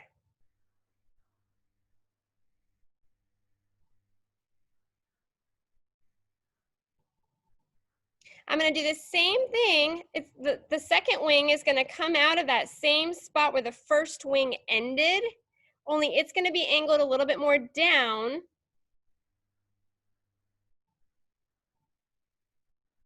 And it's gonna come right back in.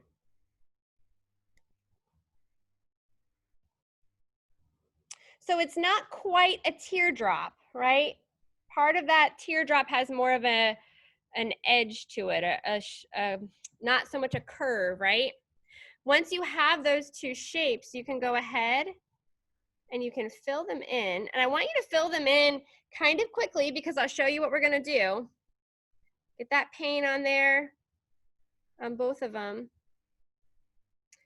And while your paint is still fresh and still wet on the canvas, you're gonna take a little bit of pink. I haven't washed my brush, I still have blue, but I'm gonna pick up a little bit of pink on my brush now, just a little dot of it. And I'm gonna bring it right in here. I'm just gonna kind of scrape it in, that front part.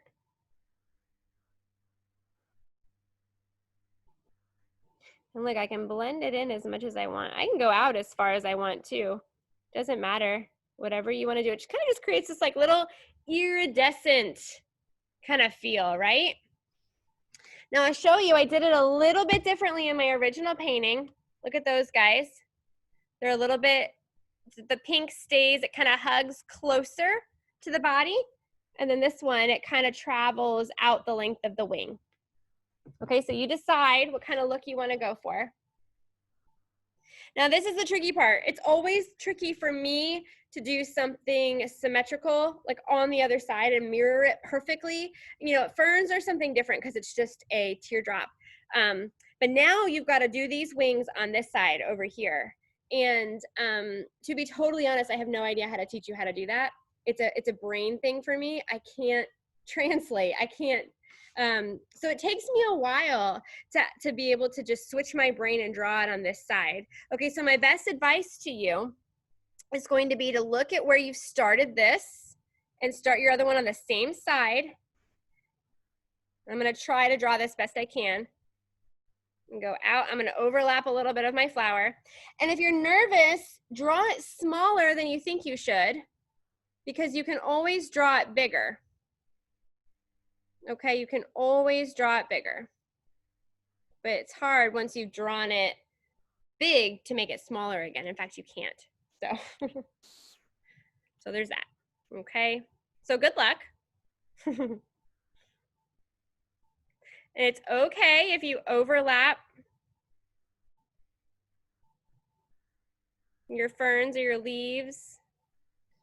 You know, it's also good to get some perspective. You know, put your painting out a little bit farther so you can see what's going on. It's hard to see what you're painting when you're sitting right up on top of it, believe it or not. You need to get some perspectives. Those of you who paint with me all the time, you know, you hear me say this all the time. It's so important to get some perspective and really see what's going on in your painting. Get some distance from it, get a little space. Okay, so I've filled in my wings and I'm grabbing some pink and I'm gonna moosh that pink in. Okay, and just blend it in there.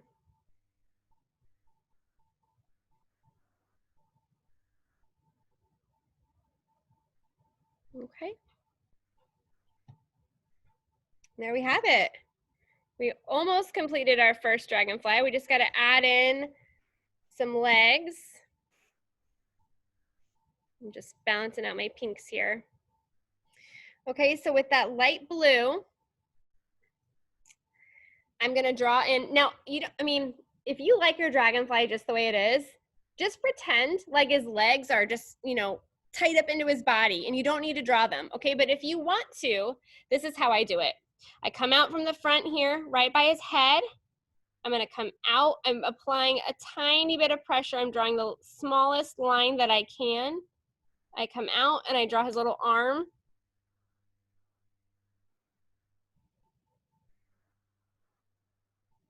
Okay, just like that.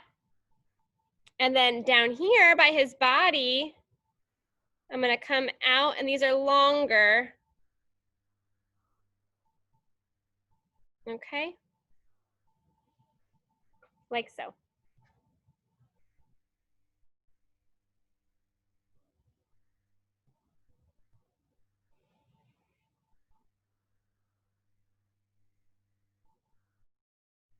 Okay.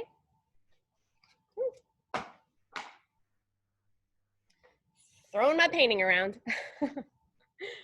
All right, so you can get a little space from your painting. Okay, take a look. See where else you're gonna want to put your dragonflies. Now the next two are gonna be smaller, okay? So that was your biggest dragonfly, and you've done the hardest part is just learning how to draw the dragonfly. So these next two will be a lot easier for you, okay? So I'll run through all of it again. We'll break it down shape by shape. Just gonna go a little bit quicker this time, okay? So I'm gonna draw one right in this area, I think, right over here. Maybe I'll even go in this area. I don't know. It's hard to figure it out. I'll go right here, okay?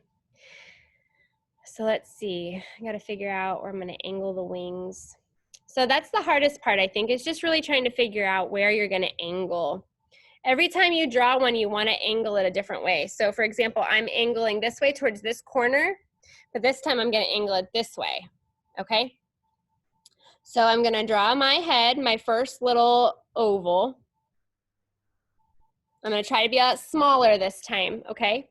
Got two little eyes on either side and a circle. Okay? Followed by an oval. It's a little bit bigger. Followed by a smaller oval. And then coming out of there is a long line.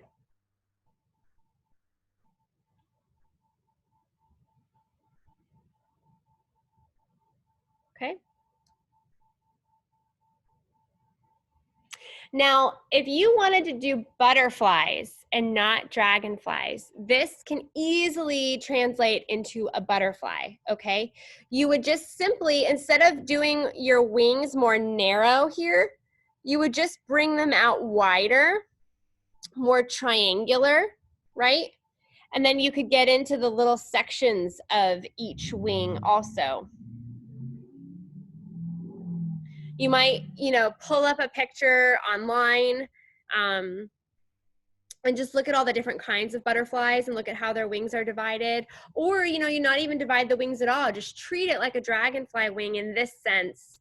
Because I didn't break down this, I just did the basic shape, And you could just make your butterfly wings nice and wide and triangular. Okay, do it that way. So I'm gonna grab my white and do the center, do my body a little bit. Just kind of hit all these little reflections, because they're so, they feel like when you see them, they're kind of iridescent. That white just kind of helps them be a little bit more iridescent. Okay, so now I'm gonna go out for my wings. I'm trying to get it so that you can see me better. I know my hand is gonna be a little bit in the way. I'm gonna do my best to, okay, so let's see. So I'm gonna go I'm gonna go to the third section of the body down. I'm gonna come up, out and in. Okay. And I'm gonna do it down just a little bit smaller. Overlap my flower a little bit. Okay. And I'm gonna fill it in. Remember, if you're nervous, draw them smaller than you think you should, because you can always make them bigger. But and two, like I had mentioned before, we're working on a black background, which is awesome if you make a mistake. Let your painting dry, the area that you made the mistake, let it dry completely. You have to wait. And then go back with black paint, and you can black out the area, okay? So I just grabbed some pink. I'm gonna put in my pink here. I'm just feathering it in. Wet paint on wet paint, so important. Okay, if you feel like that's too bold, like I feel like that's a little bit too bold, I'm gonna take some blue and smear it right on top of there. Okay. There we have it. So now we just got to do that on the other side.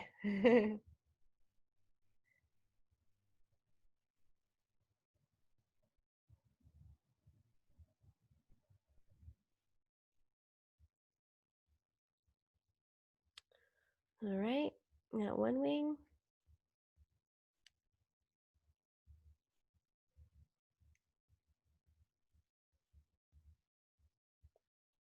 Another wing.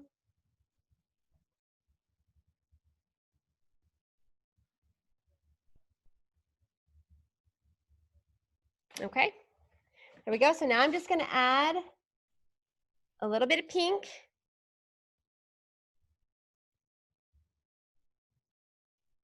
That light pink that we mixed, right? Just a touch. Wet paint on wet paint. Get that iridescent look.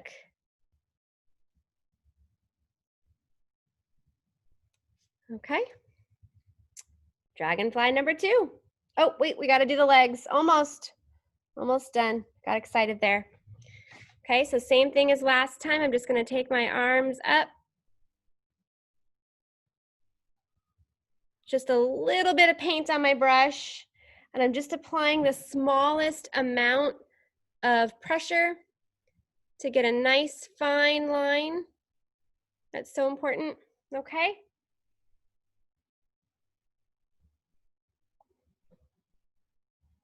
There you have it. Dragonfly number 2.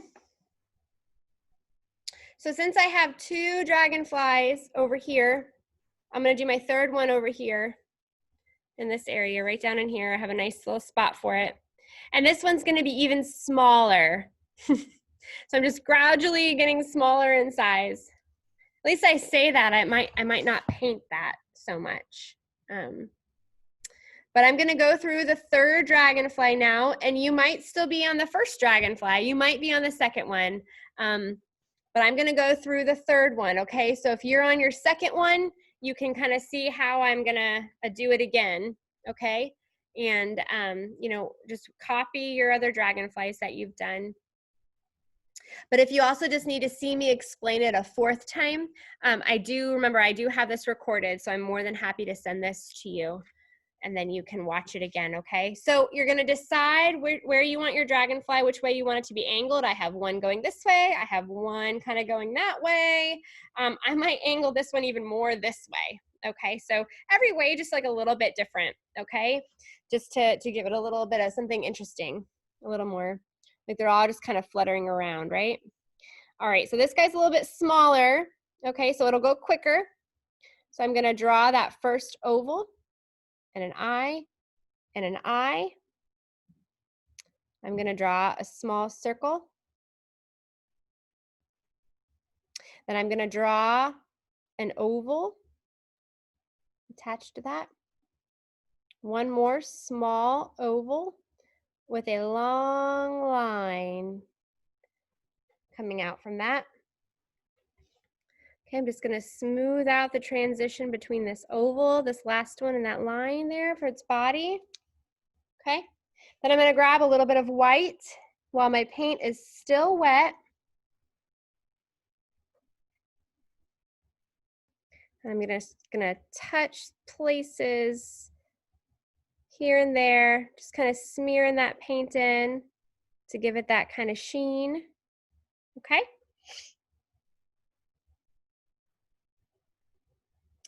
Grabbing a little more paint, and I'm gonna go in for the wings.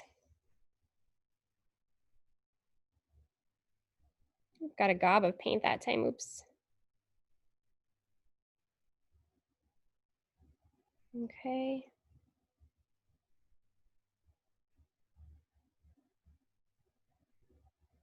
Wing 1.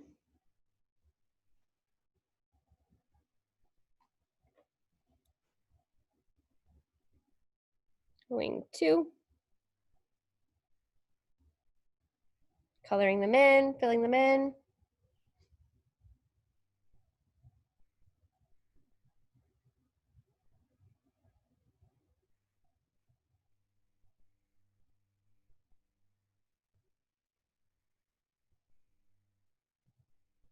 Okay.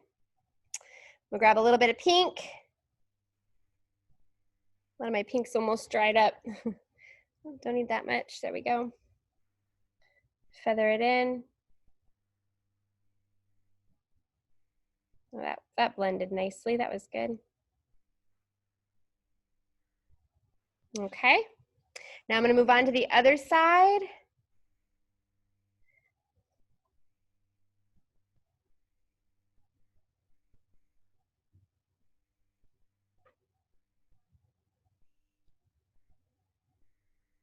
Okay, filling in those wings.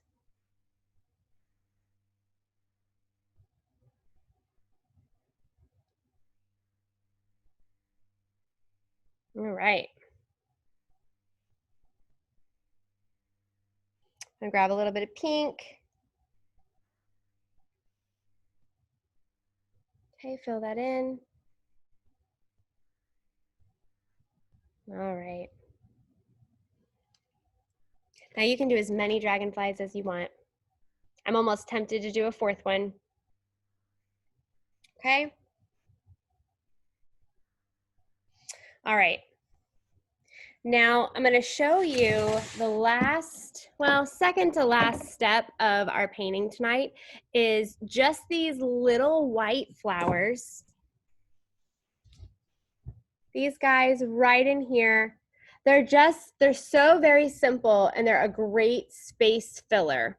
So I'm sure I'm sure you're not done with your dragonflies yet. I understand that, but I just want to show you, if you're looking at my painting, you can see how I have areas like right in here, you know, down in here a little bit, down here. That's called negative space, okay? And it's very easy to fill up that negative space with these little white flowers, okay?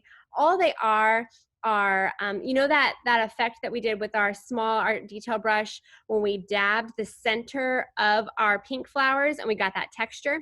It's the same idea, except one little push into the canvas with white paint, okay? So I'm gonna wash my detail brush, and you know what, actually, I think it might even be better to do them with your size 5 brush, okay?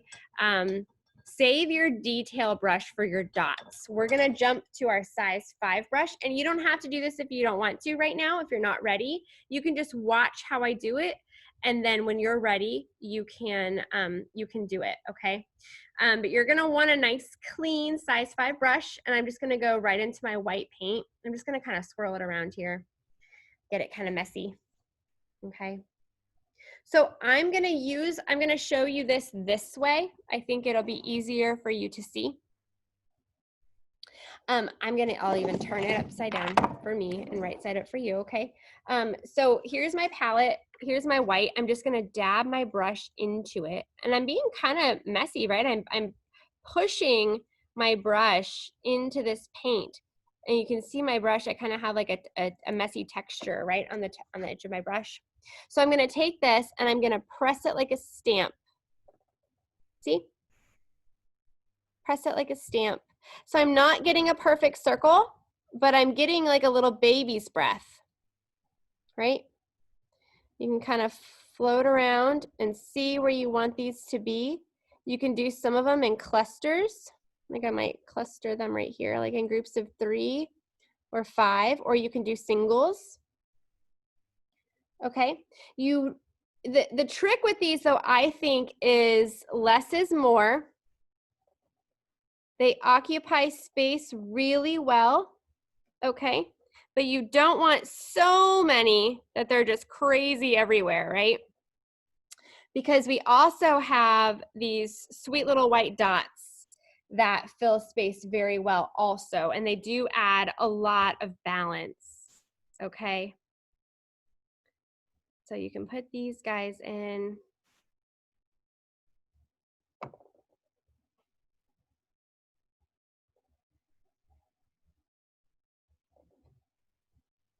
Wherever you see.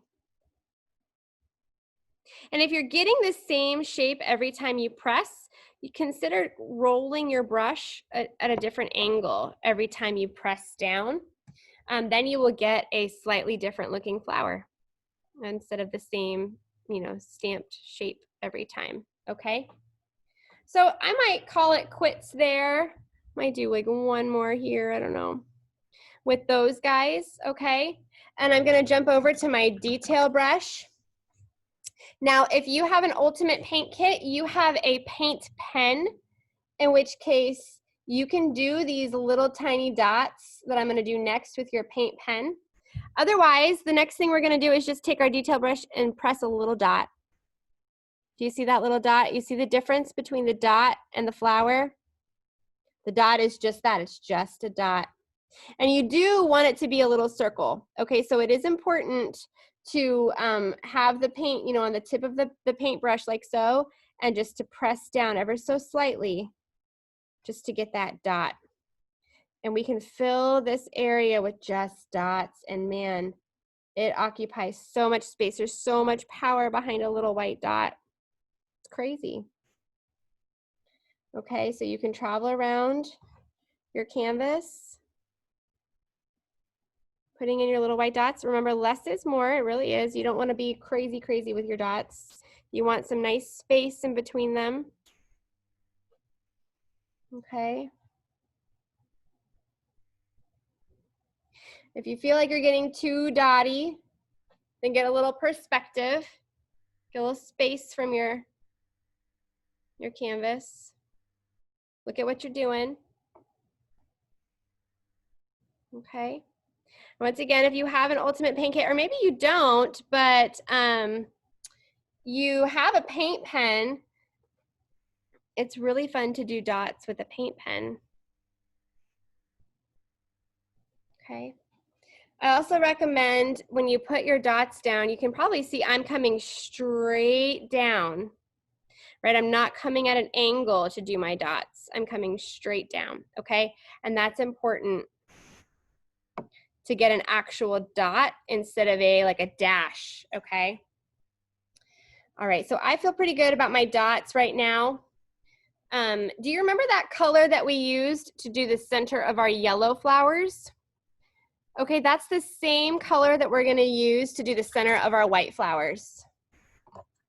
Okay, so I have a little bit of that color left. I'm just gonna grab it. I don't have much of it left. I might have to mix a little more. Okay, but I'm just gonna grab that, and I'm just gonna slightly touch it to the center of each of these flowers quickly, nice and quick. You don't have to think too much about it. See, I'm just pressing it down. A little bit goes a long way.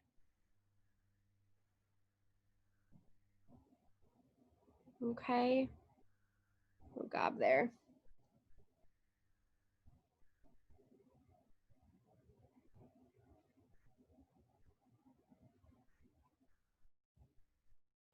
I'm being kind of just quick and a little bit messy with these because it gives it nice texture. The inside of the flower is not a perfect circle. It is, you know, so there we have it there. Oh, one more. Okay, I love those guys. Okay.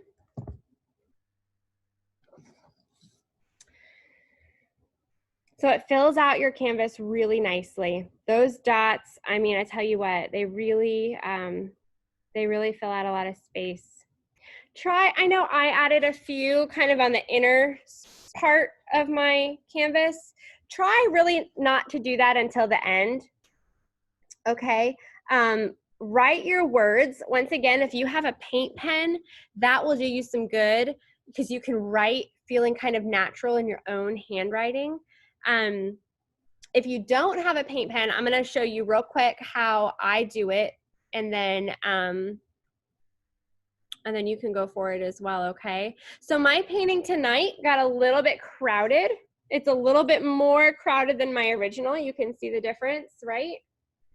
I definitely protected my black space in this one a lot more. So because I have a smaller area in here, I might, you know, after class, I might even put something in right here, like another flower. You know, I can even turn my canvas this way all of a sudden, and I could put in a flower or put in something here, and I might just do an initial. You know, my last name is Locke, and an L would fit really nicely right there. That would be really nice. So that's something you can consider. You know I painted it like this, but you can turn it all different ways and the composition changes, but those dragonflies, because you angled them so many different ways, they could be flying whichever way they want.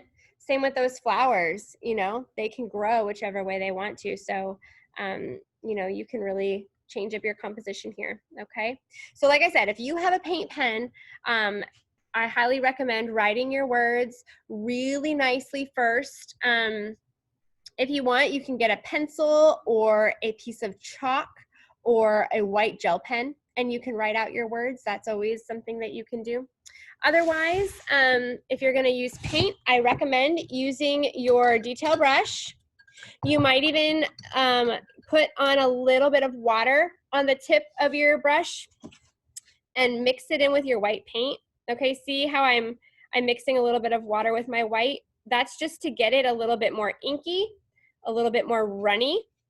And sure, it might go on your palette, or I'm sorry, on your canvas lighter, but that's okay, because first you can get it on nice and light, and then you can add layers to it, okay? So like I mentioned before, I think I'm gonna turn my canvas this way. I'm gonna add something right here, and I'm gonna go and I'm gonna paint an L. So I'm gonna be really nice and light and smooth. And I finish my whole letter even if I run out of paint. See how at the end there, I ran out of paint, but at least I was nice and fluid and I finished my letter. Okay, that's really important, because then I can go back and I can treat this like a shape, not a letter. Okay, and I can fill out the different sections and paint it instead of write it. Okay. Now, one thing you can do, if you are nervous about doing the writing on your painting, you can drop it by the shop. I am more than happy and willing to write whatever you would like for you. I could even just do the first layer for you, and then you could finish it, and then you technically, did the whole entire painting. So if that's something that you're interested in, send me a message on Messenger and let me know what you're thinking, what you want written, and drop your painting off by the shop, and I will do that, okay? All right, so I'm just finishing this out. I added water to my paint. It's nice and fluid. Okay, so that's really the key here, is just having paint that's nice and fluid and easy to work with, okay? All right, you guys, you made it through the whole painting. I can't wait to see them. So if you're working in a group tonight, Natalie, your group, just take a group photo so I can see everybody. Y'all can be in the photo or not. I just want to see how they all came out. If you guys have any questions about, if there's an area of your painting that's just driving you nuts, just send me a picture of the area and we can talk about it. You can tell me what's going on and I can tell you what I think. If you're working on composition and you can't quite figure out your composition, or if you feel like you need to add something somewhere but you're not sure what it is, let me know. I'm more than happy to help you problem solve, okay? I'll be up a little bit tonight, and but if you just decide to take a break tonight and work on your painting more tomorrow, by all means, send me pictures tomorrow. We can talk it through or stop by the shop. More than happy to talk it through with you then as well. The last thing I'm going to ask is that you please take care of your brushes tonight. When you're done painting, please go ahead and just rinse them under warm water and get all the paint out of them, and then lay them on a paper towel to dry overnight, okay?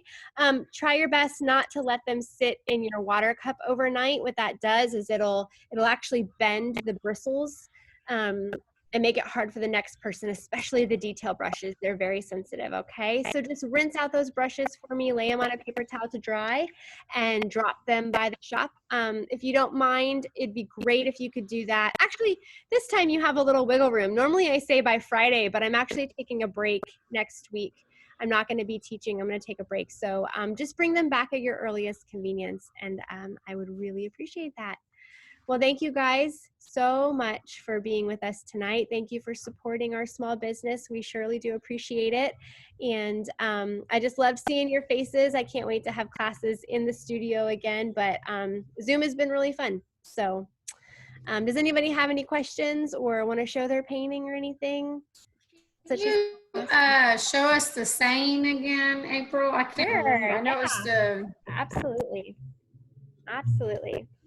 joy of the Lord is mine. The joy of the Lord. Yes. Hold on, let me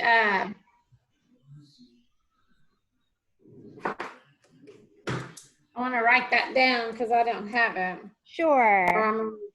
I'm worried I won't remember it. Let's put it that way. Sure, absolutely. You know, too, and if you want to look at how the wording is spaced and written, you can go to our Facebook page, pull up the Humble Life, and scroll down. It's a ways down there because we did all that smoothie stuff this week, opening the smoothie side of the shop.